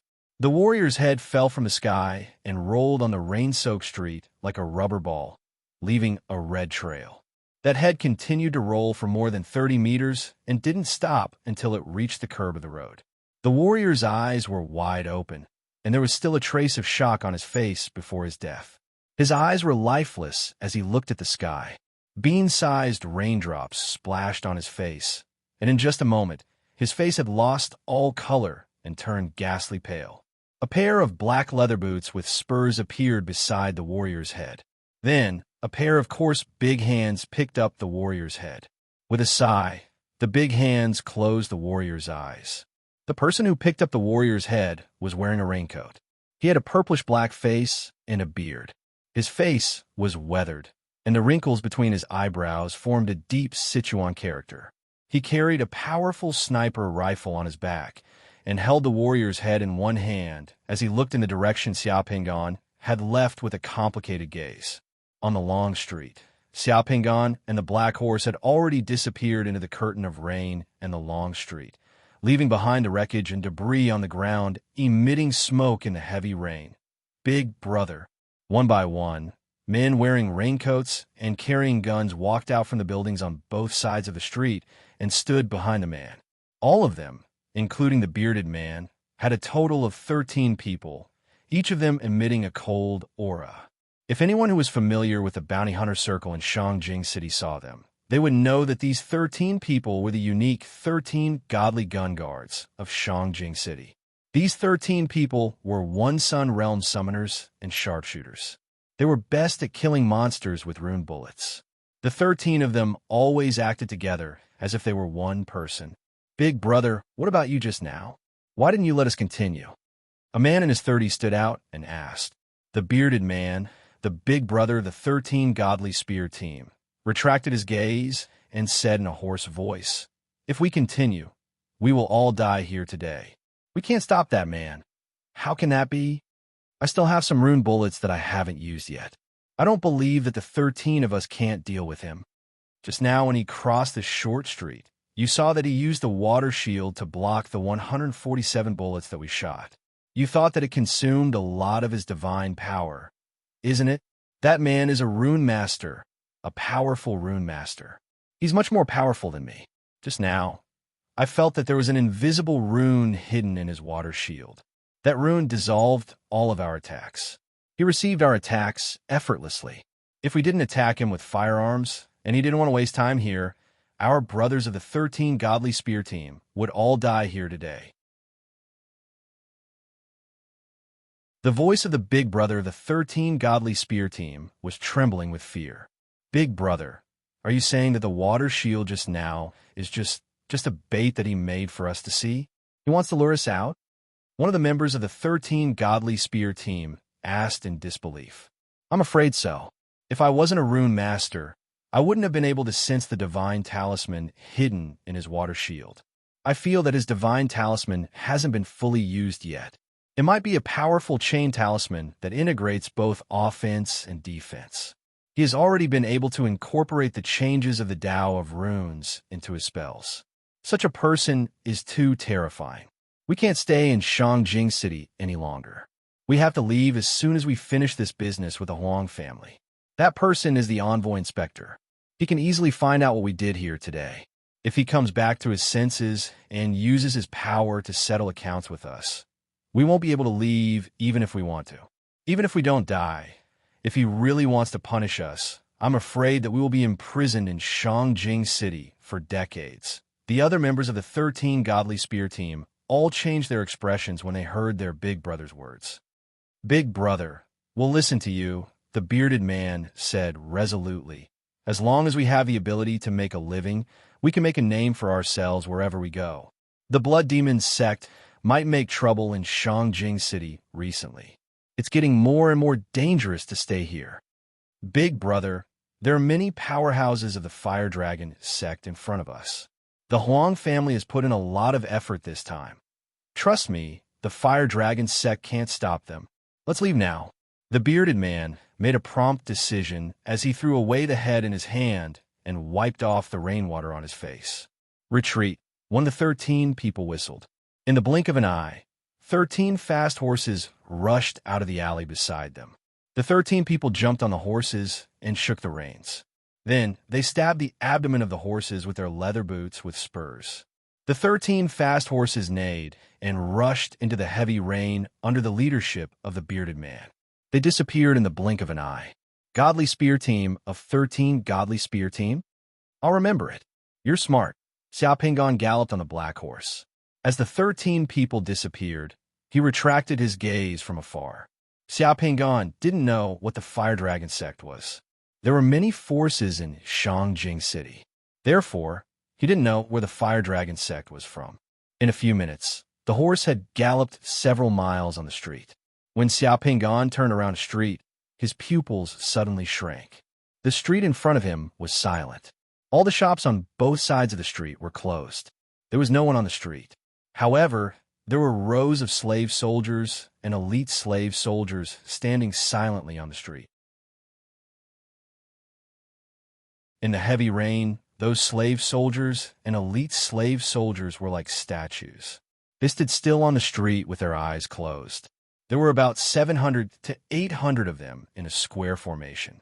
Behind these slave soldiers, there were hundreds of infantry soldiers who were summoned in a square formation.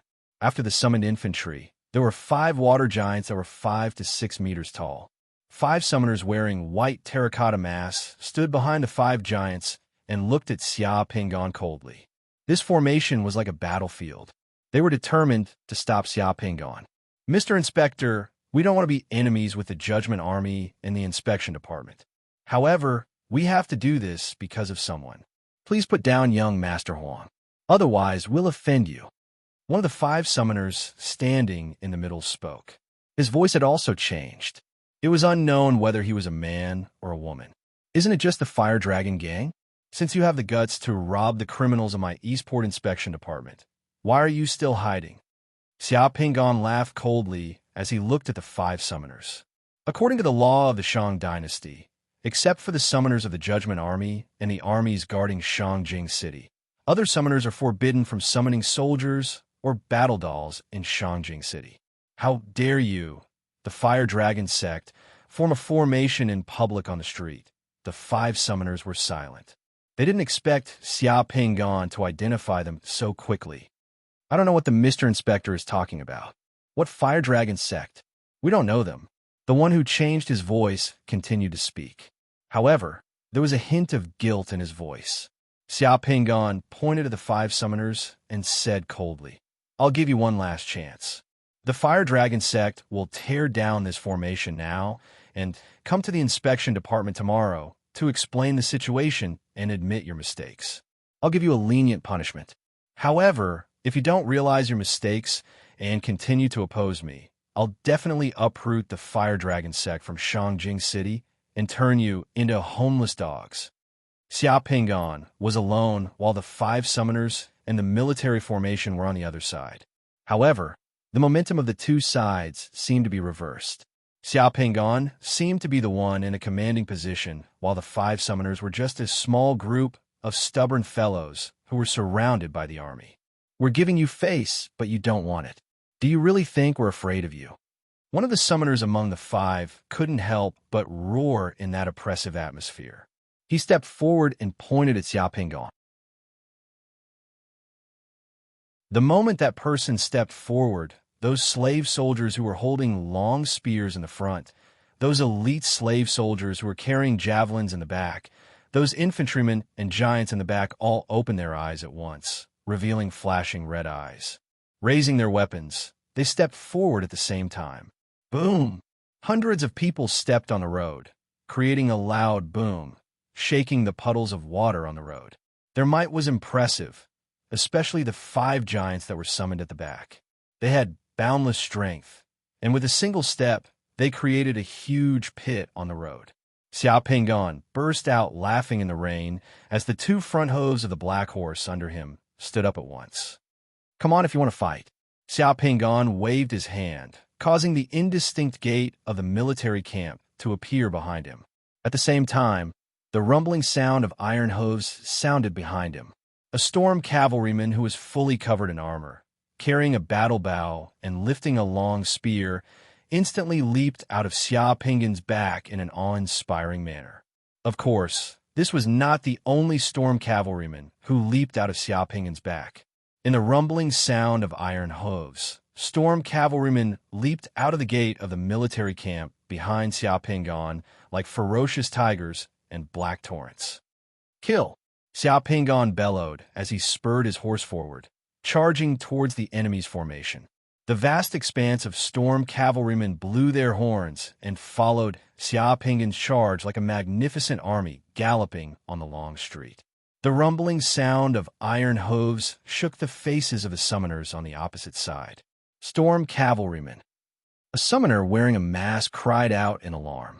Before the elite slave soldiers in the formation could throw their javelins, the storm cavalrymen's dense rain of arrows had already fallen. Those slave soldiers, elite slave soldiers, as well as the infantry behind them, before the storm cavalrymen's arrows could even touch them, they were all turned into light and dissipated. This was the storm cavalrymen who dominated the grasslands, the storm cavalrymen who erased the Xiongnu tribe from history. How could those slave soldiers and infantry be a match for such a valiant cavalry? Xia Pingan didn't summon ordinary storm cavalrymen, but elite storm cavalrymen. The previously awe-inspiring formation was pierced through by the storm of arrows in the blink of an eye. The storm cavalrymen roared, their murderous aura like frost. The rain on the street shook and splashed among the cavalrymen. The storm cavalrymen summoned by Xia Pingan were like black storm armor sweeping over. The few spear-wielding slave soldiers standing in the front row were like bubbles under the attack of the storm cavalrymen. They were annihilated and dissipated into light, unable to withstand a single blow. The summoned giants on the opposite side were furious and charged towards the storm cavalrymen. That giant ran over 5 meters with a single step, faster than a warhorse. When the giant's feet stepped on the road surface was about to crack. The storm cavalrymen's arrows hit the giant's body, but they couldn't break through the giant's defense. Like thorns piercing into a person's body, the arrowheads fell off in the blink of an eye after entering half an inch. The running giants were very fast. After the storm cavalrymen pierced through the formation of the slave soldiers and infantry in the blink of an eye, the two sides met on the street. The running giants stretched out their hands, and icicle-like cudgels appeared in their hands. The cudgels smashed towards the storm cavalrymen's heads. Boom! The storm cavalrymen who were hit by the cudgels in the hands of the giants disappeared in the blink of an eye. However, the storm cavalrymen didn't use bows and arrows against the giants. Instead, they picked up their lances. As the war horses galloped, the storm cavalrymen held their lances and stabbed them towards the stomachs, necks, and other places of the giants. As the lances pierced their bodies, the movements of the giants who were waving the icicles gradually slowed down. Finally, they collapsed and dissipated into light. Such a battle could be said to be tragic. The storm cavalrymen continued to charge under the giants' cudgels, stabbing their lances into the giants' bodies. In the flashes of light, the storm cavalrymen and giants fell at the same time. The storm cavalrymen's lances collided with the icicles in the hands of the giants. The fragments of the icicles splattered on the street. The windows, walls, and the flowers and grass on both sides of the street were riddled with holes. It was as if they had been bombarded by a terrifying hailstorm. Xia Pingan passed by the storm cavalrymen and took the lead to charge towards the 5 summoners. In an instant, dozens of fireballs, icicles, and arrows flew towards Xia Pingan from the front. It was as dense as a shower. It was as if a wall was crashing into him. There was no way to avoid it. The summoner wearing the mask, who spoke to Xia Pingan, just now gritted his teeth and waved his hand. 2 more rainwater giants were summoned. As soon as the 2 giants were summoned, they rushed towards Xia Pingan. A water ball appeared around Xia Pingan's body. The water ball danced and turned into several huge ice shields, protecting Xia Pingan and his mount. The word shield flashed on the ice shields. The countless attacks, fireballs, icicles, and arrows flying towards Xia Pingan were all blocked by the ice shields in an instant. Even when the fireballs hit the ice shields were not damaged at all. They were extremely stiff and showed no signs of melting. As for the icicles and arrows that hit the ice shields, they were useless. The icicles shattered and only left a faint mark on the ice shields. The mark was repaired in the blink of an eye and disappeared in the rain. Impossible, the ice shields can't be so strong. The summoner on the opposite side exclaimed, thinking that he had seen wrongly. Under such intense a bombardment, Xia Pingan's ice shields did not break. This was too surprising. Because the ice shields did not break, many of the follow-up spells were disrupted by Xia Pingan. However, the ice shields flying in front of Xia Pingan were not damaged at all. Ice Shield and Water Shield were both water-type magical techniques. Of course, ordinary water-type magical techniques were not so powerful. However, Xia Pingan's Ice Shield was not a simple water-type magical technique. The Ice Shield was supported by the word shield, a combination of runes and magical techniques. Some time ago, Xia Pingan fused with a contradictory divine power Rel Pearl. Unknowingly, he mastered the words spear and shield. Xia Pingan found that the word shield he mastered could be used in combination with a water-type spell, the water shield technique. When the two were combined, the power would be multiplied. The sturdiness of the shield was beyond his imagination. Previously, when he was attacked and intercepted by the spear team of 13 guardians, there was a shield rune hidden in the water ball that protected his body. The ice shields blocked the icicles, fireballs, and arrows, but they could not stop the charging giants. In the blink of an eye, the two giants had rushed to a place more than 20 meters away from Xia Pingan. Xia Pingan's hand quickly wrote the word spear in the air. Under the heavy rain, a flame appeared in Xia Pingan's hand. The flame grew and extended. In the blink of an eye, it became a 7 to 8 meters long flaming spear. The flaming spear burned like a torch in the night, but also like the giant's war spear. Xia Pingan rushed towards the giants with the flaming spear. When the first giant waved the icicle in his hand to smash Xia Pingan, the horse neighed and jumped. The flaming spear in Xia Pingan's hand directly hit the giant's head. The giant's head exploded when it was hit by the flaming spear. Its body scattered into countless water droplets and rolled on the ground. The second giant rushed over. Xia Pingan's flaming spear directly pierced through the giant's chest. Xia Pingan roared and exerted force with both hands. The flaming spear directly lifted the giant from the ground and hung on the tip of the spear. With a shake of the spear, the flaming giant suddenly turned into water vapor and dissipated.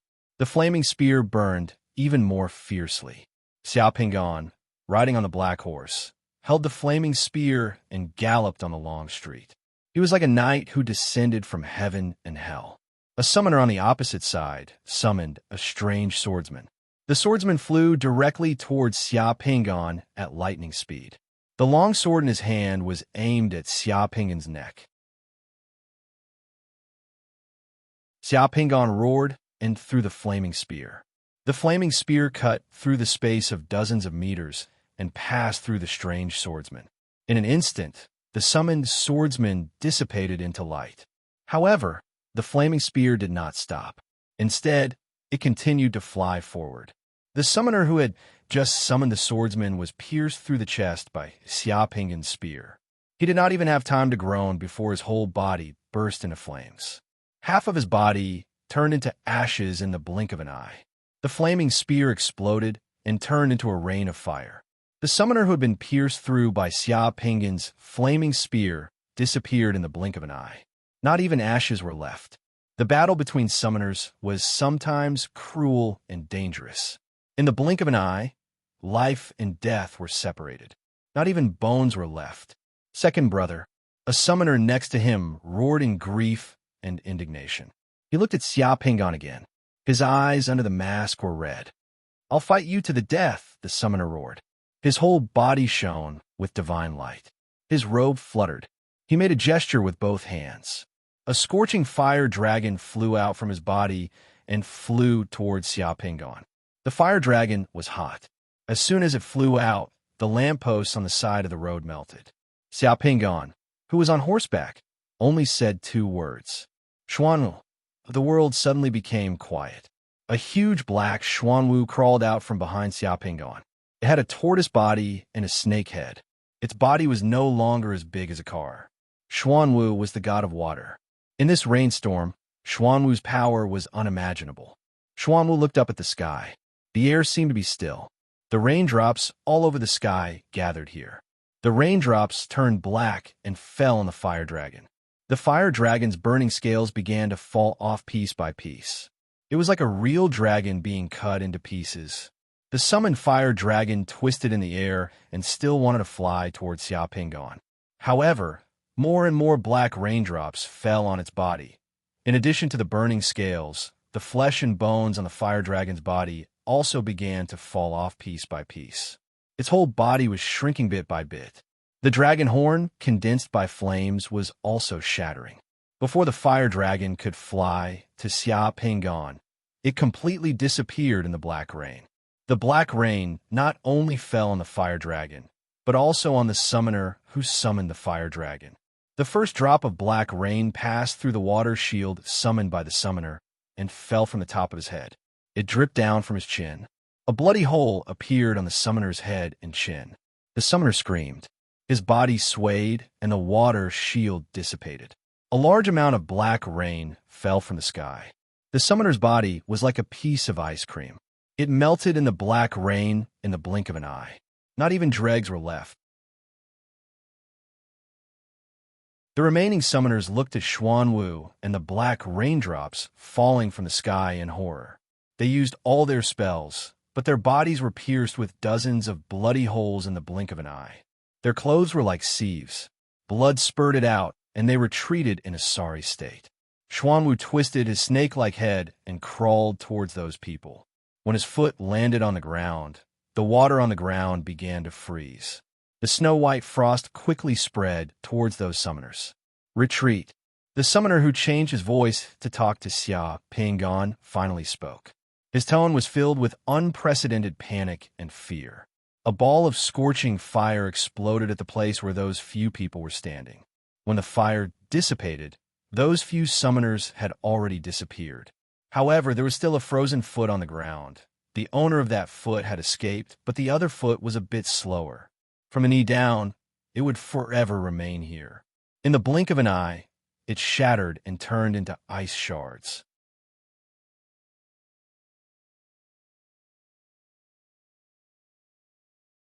Chapter 256. Huang Wei had woken up a long time ago. The violent jolting of the horse and the cold raindrops woke him up again. Huang Wei was a cunning person.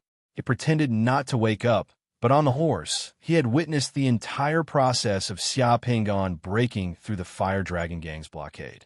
This kind of confrontation made Huang Wei's heart turn cold.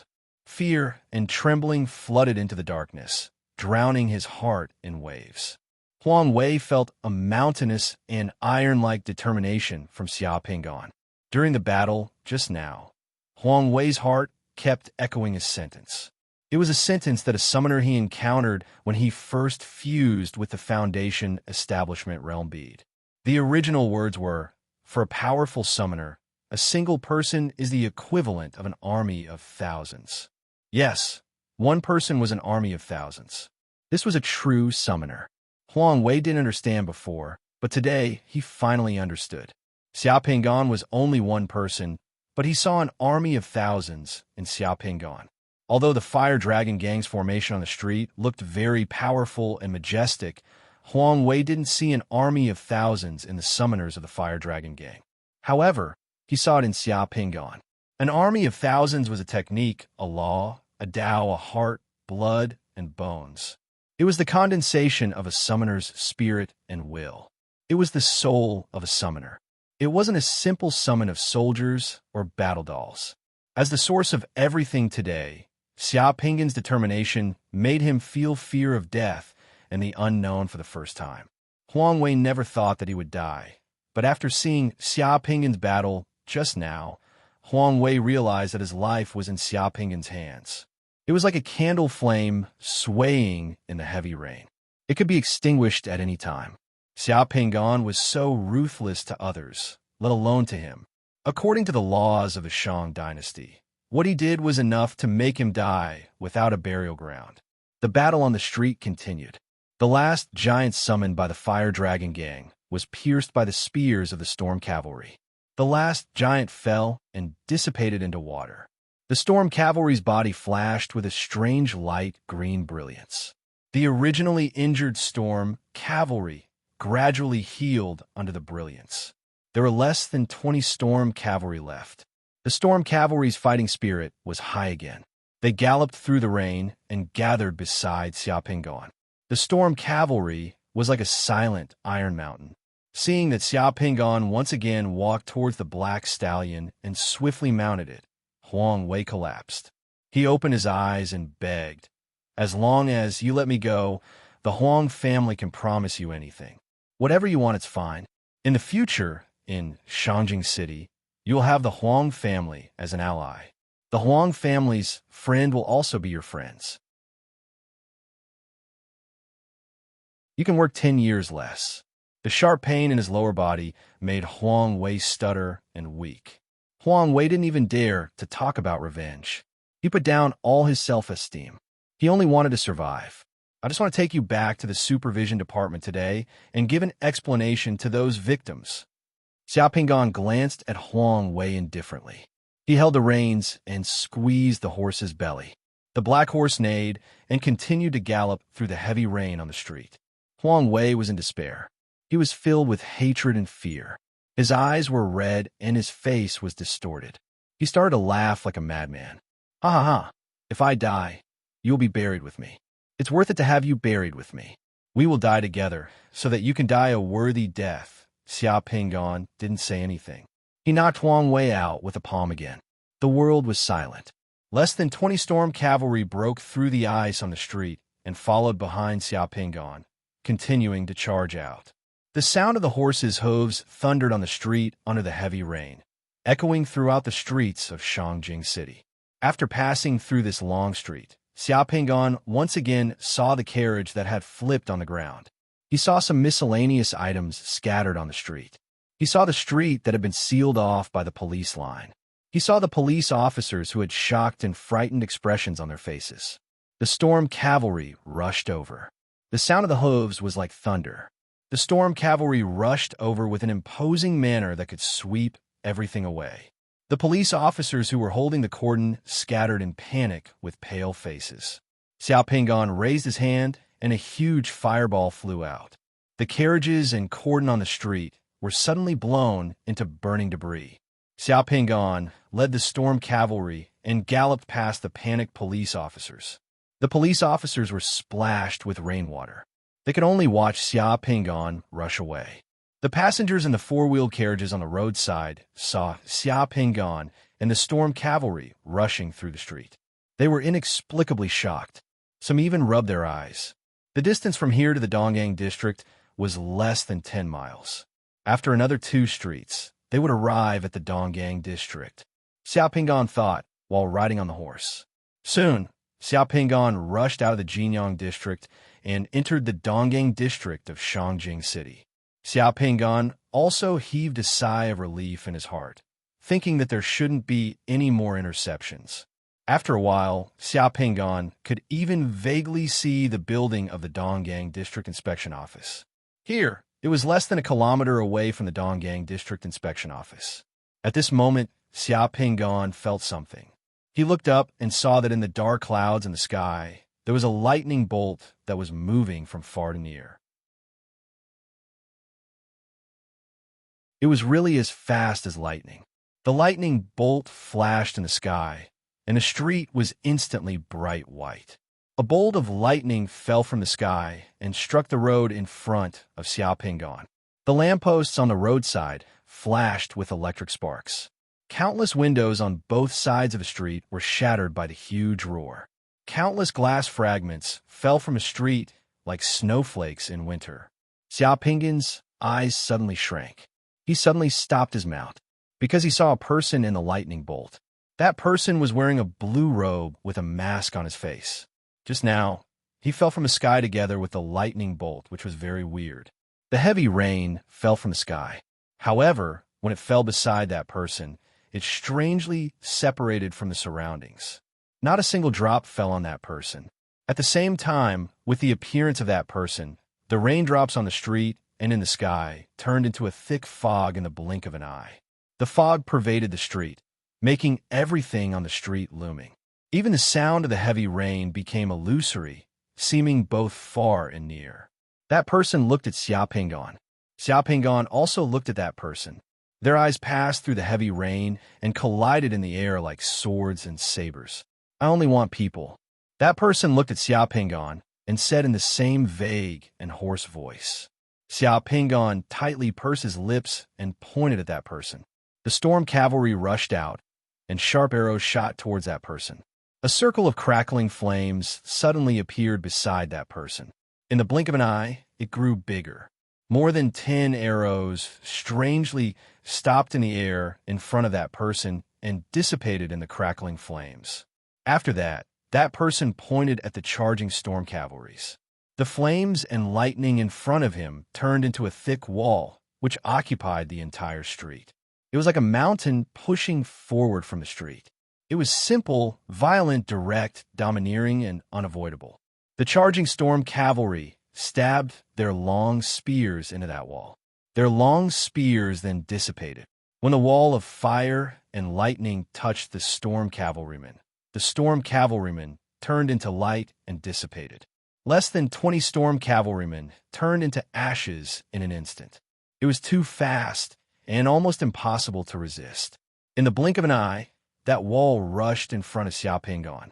The blue-robed person stretched out his hand and clenched his fist. That fiery sparks and electric sparks suddenly rolled up and turned into a huge sphere. It wrapped around Xiaopingan from all directions and compressed towards the center. But after a few seconds of silence, boom, a huge explosion resounded. A streak of fiery sparks shot up into the sky.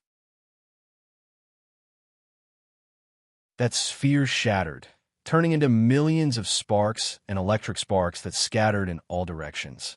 A flaming vermilion bird broke out of its shell, spreading its beautiful flaming wings and dragging its beautiful flaming tail behind it.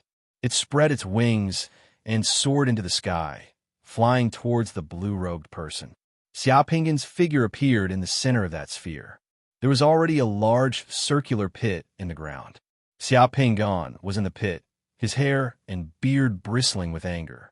That fine steed had already disappeared. Xiaopingan's clothes had been completely torn apart, revealing his bloody body and determined face. Huang Wei was still under his foot. Strangely, his body was not injured at all, but he could not move. The surrounding misty fog began to burn the moment the flaming vermilion bird appeared. The misty fog was no longer misty, and the blurry fog was no longer blurry. The sound of heavy rain once again filled the world, and everything seemed to return to reality. The blue-robed person exclaimed in surprise, then pointed at the flaming vermilion bird once again. Streaks of electric sparks and billions of water arrows fell from the sky, landing on that vermilion bird. Amidst the electric sparks and water arrows, the flying vermilion bird gradually blurred and dissipated. You're very strong, but your realm is a bit low. You've just reached the 3-sun realm. Perhaps you'll have the ability to fight me when you reach the 7-sun realm. But now you're not my match. That person opened his mouth again. Looking at Xiaopingan, he gently shook his head and said, "For the sake of the Judgment Army, I've already shown mercy. If you insist, I won't hold back anymore." Mr. Inspector, Xiaopingan looked in the direction of the inspection department. There were already people rushing over here. Xiaopingan saw Situ, Hua, Feng Nu, and Dongmin Yong rushing over with a group of summoners from the inspection department. They had already seen him. This place was very close to the inspection department of Eastport. With such a big commotion, it would be strange if the people in the inspection department of Eastport didn't react and didn't know that something big had happened outside. Xiaopingan suddenly laughed.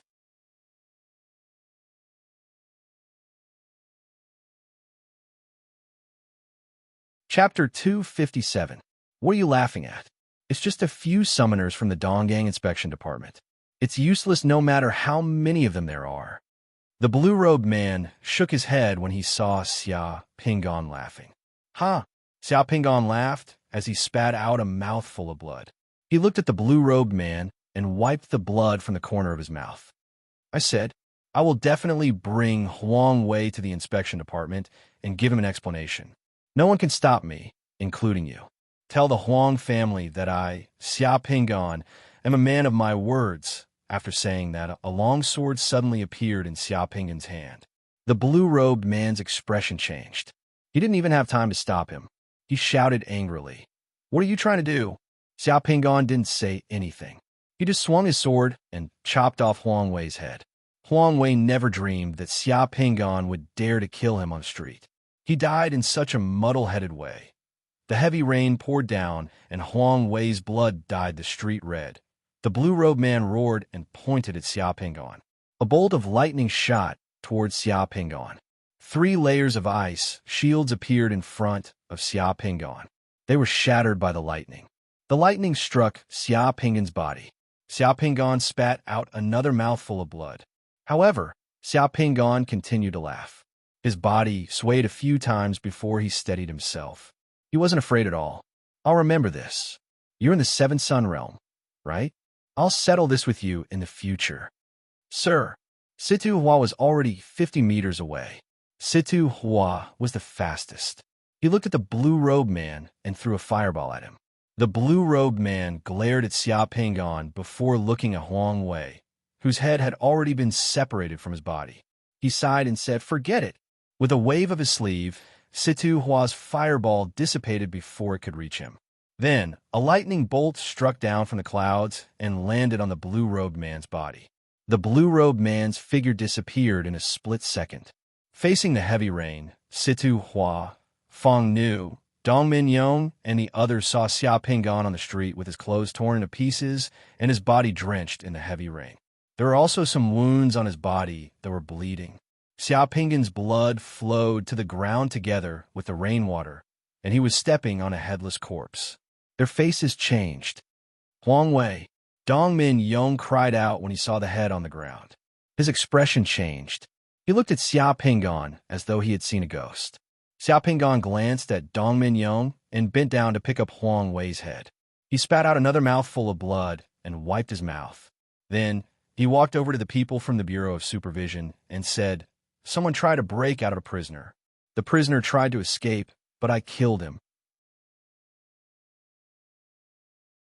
Clean up this place and don't disturb the citizens."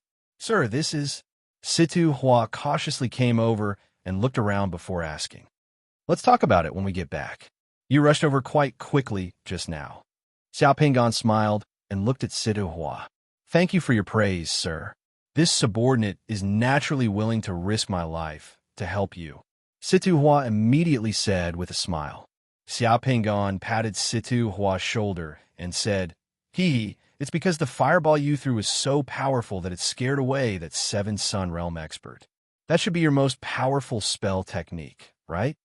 Situ Hua's smiling face immediately stiffened. Just now, Situ Hua was the closest to Xia Pingan, but his effort was like scratching Xia Pingan's itch. Xia Pingan immediately saw through his intention. When Xia Pingan walked a few steps in the heavy rain, the people from the Bureau of Supervision finally saw the motionless Ming of Scylla tattoo on Xia Pingan's back. There were wounds on both sides of Xia Pingan's shoulders. Blood was still flowing from the wounds and rolling down his back in the heavy rain. In Xia Pingan's blood, the motionless Ming of Scylla tattoo seemed to come alive. The motionless Ming of Scylla's feet broke through the Mahesvara heavenly palace and lifted up billions of lives. The image of the motionless Ming of Scylla burning with flames was exceptionally eye-catching. Everyone in the Bureau of Supervision who saw Xia Pingan's tattoo for the first time felt an inexplicable sense of awe. Previously, everyone thought that the new envoy inspector looked gentle and refined. No one thought that Xia Pingan's body would actually have such a bold and powerful tattoo. The heavy rain was a little blinding. Situ Hua wiped the rainwater off his face and looked at Xia Pingan's tattoo again. He felt that when Xia Pingan stepped on the corpse, it was as if the tattoo on his back was breaking through the heavenly palace. When he looked at the tattoo again, Situ Hua felt that the blood-soaked, motionless Ming of Scylla's flames were really burning. That tattoo seemed to blink at him. Situ Hua jumped in fright and didn't dare to stare anymore. He hurriedly followed Xia Pingan's footsteps and couldn't help but ask out of curiosity, "Sir, what's that tattoo on your back? It's so powerful and profound. I've never seen it before." Motionless Ming of Scylla in the heavy rain. Many people on the street were shocked to see Xia Pingan holding a bloody head with a naked upper body. He was escorted by a group of summoners from the inspection department as he passed through the long street and returned to the inspection department of the Eastport. Soon, Xia Pingan arrived at the entrance of the inspection department. Luo Laoyao and his dog had already run out to welcome him. They looked at Xia Pingan in awe. After entering the inspection department, Xia Pingan took a look at Huang Wei's head in his hand. He let out a long sigh and said softly, "I won, but I never said that I would bring you back alive. After saying this, Xiao Pingan threw the head to Situ Hua, who was beside him. Situ Hua hurriedly caught the head with a bitter face. More than a month ago, all the murderers of the QJ case that harmed women in Dongying District have been executed. The case can be closed. After saying this, Xiao Pingan walked towards the building of the inspection department. 20 minutes later, Long Chao and the others also returned. After listening to Long Chao and the others talk about how Xiao Pingan broke into the Huang mansion and arrested Huang Wei, the entire inspection department was in an uproar. Have you heard? The inspector did something earth-shattering this morning. The whole of Shangjing is in an uproar. In order to track down the accomplice of the QJ criminal, the inspector directly broke into the mansion of Jinyang District and Anqi Province's governor, Huang Zheng. He killed the butler of the Huang mansion and directly captured the young master of the Huang family. That's awesome! In the duty room outside the inspection department's dungeon, Qi Dafeng, who had heard the news, and several internal guards of the inspection department were talking about what Xiao Pingan had just done. Qi Dafeng had also just heard the story from the other people in the inspection department. He was very excited and told the story with great enthusiasm. The internal guards were shocked. The internal guards listened to Qi Dafeng's story and did not dare to breathe loudly. Is that true? Of course it's true. An old lady from the governor's mansion even took out a dragon head walking stick bestowed by the emperor to stop Your Excellency. However, Your Excellency still managed to capture young Master Huang. You even broke through numerous obstacles and brought him back. Wow, sir is too awesome. The thunder outside was so loud and earth-shattering. What happened? I heard that a seven-sun realm expert intercepted Sir on the street outside the inspection department and fought with Sir. Sir directly chopped off young Master Huang's head on the street outside. The governor's son was beheaded by Sir on the street? How could it be fake? That head is currently soaking in medicinal water in a bottle. I saw it with my own eyes. Sir has already ordered the QJ case to be closed. Sir killed the governor's son. How could the governor's mansion let the matter rest? I'm also worried. I don't know what Sir is thinking. How many people intercepted Sir today, not counting that seven-sun realm expert? I heard that there was also the Jinyang Inspection Department, the Jinyang Police Station, the Garrison Legion, and the Fire Dragon Gang. The internal guards of the inspection department were talking about Xiao Pingan's deeds. In the last cell of the dungeon, the ears of the disfigured prisoner sitting in the corner trembled slightly. He suddenly opened his eyes, and a look of shock flashed across his eyes. Xiao Pingan brought Huang Wei's corpse back to the inspection department. However, the commotion he caused had only just begun. Everything was still brewing. In the afternoon, when the rain stopped, two black carriages drove directly into the East Port Supervision Office. Luo Lao wanted to stop them, but the person on the carriage only flashed a token. Luo Lao didn't dare to make a sound. A group of black-clothed men wearing black gloves got off the carriage. Their faces were cold as they charged into the inspection department. You're tuning into the Warrior Lore YouTube channel. Don't forget to subscribe and join us on this journey to catch the most captivating stories.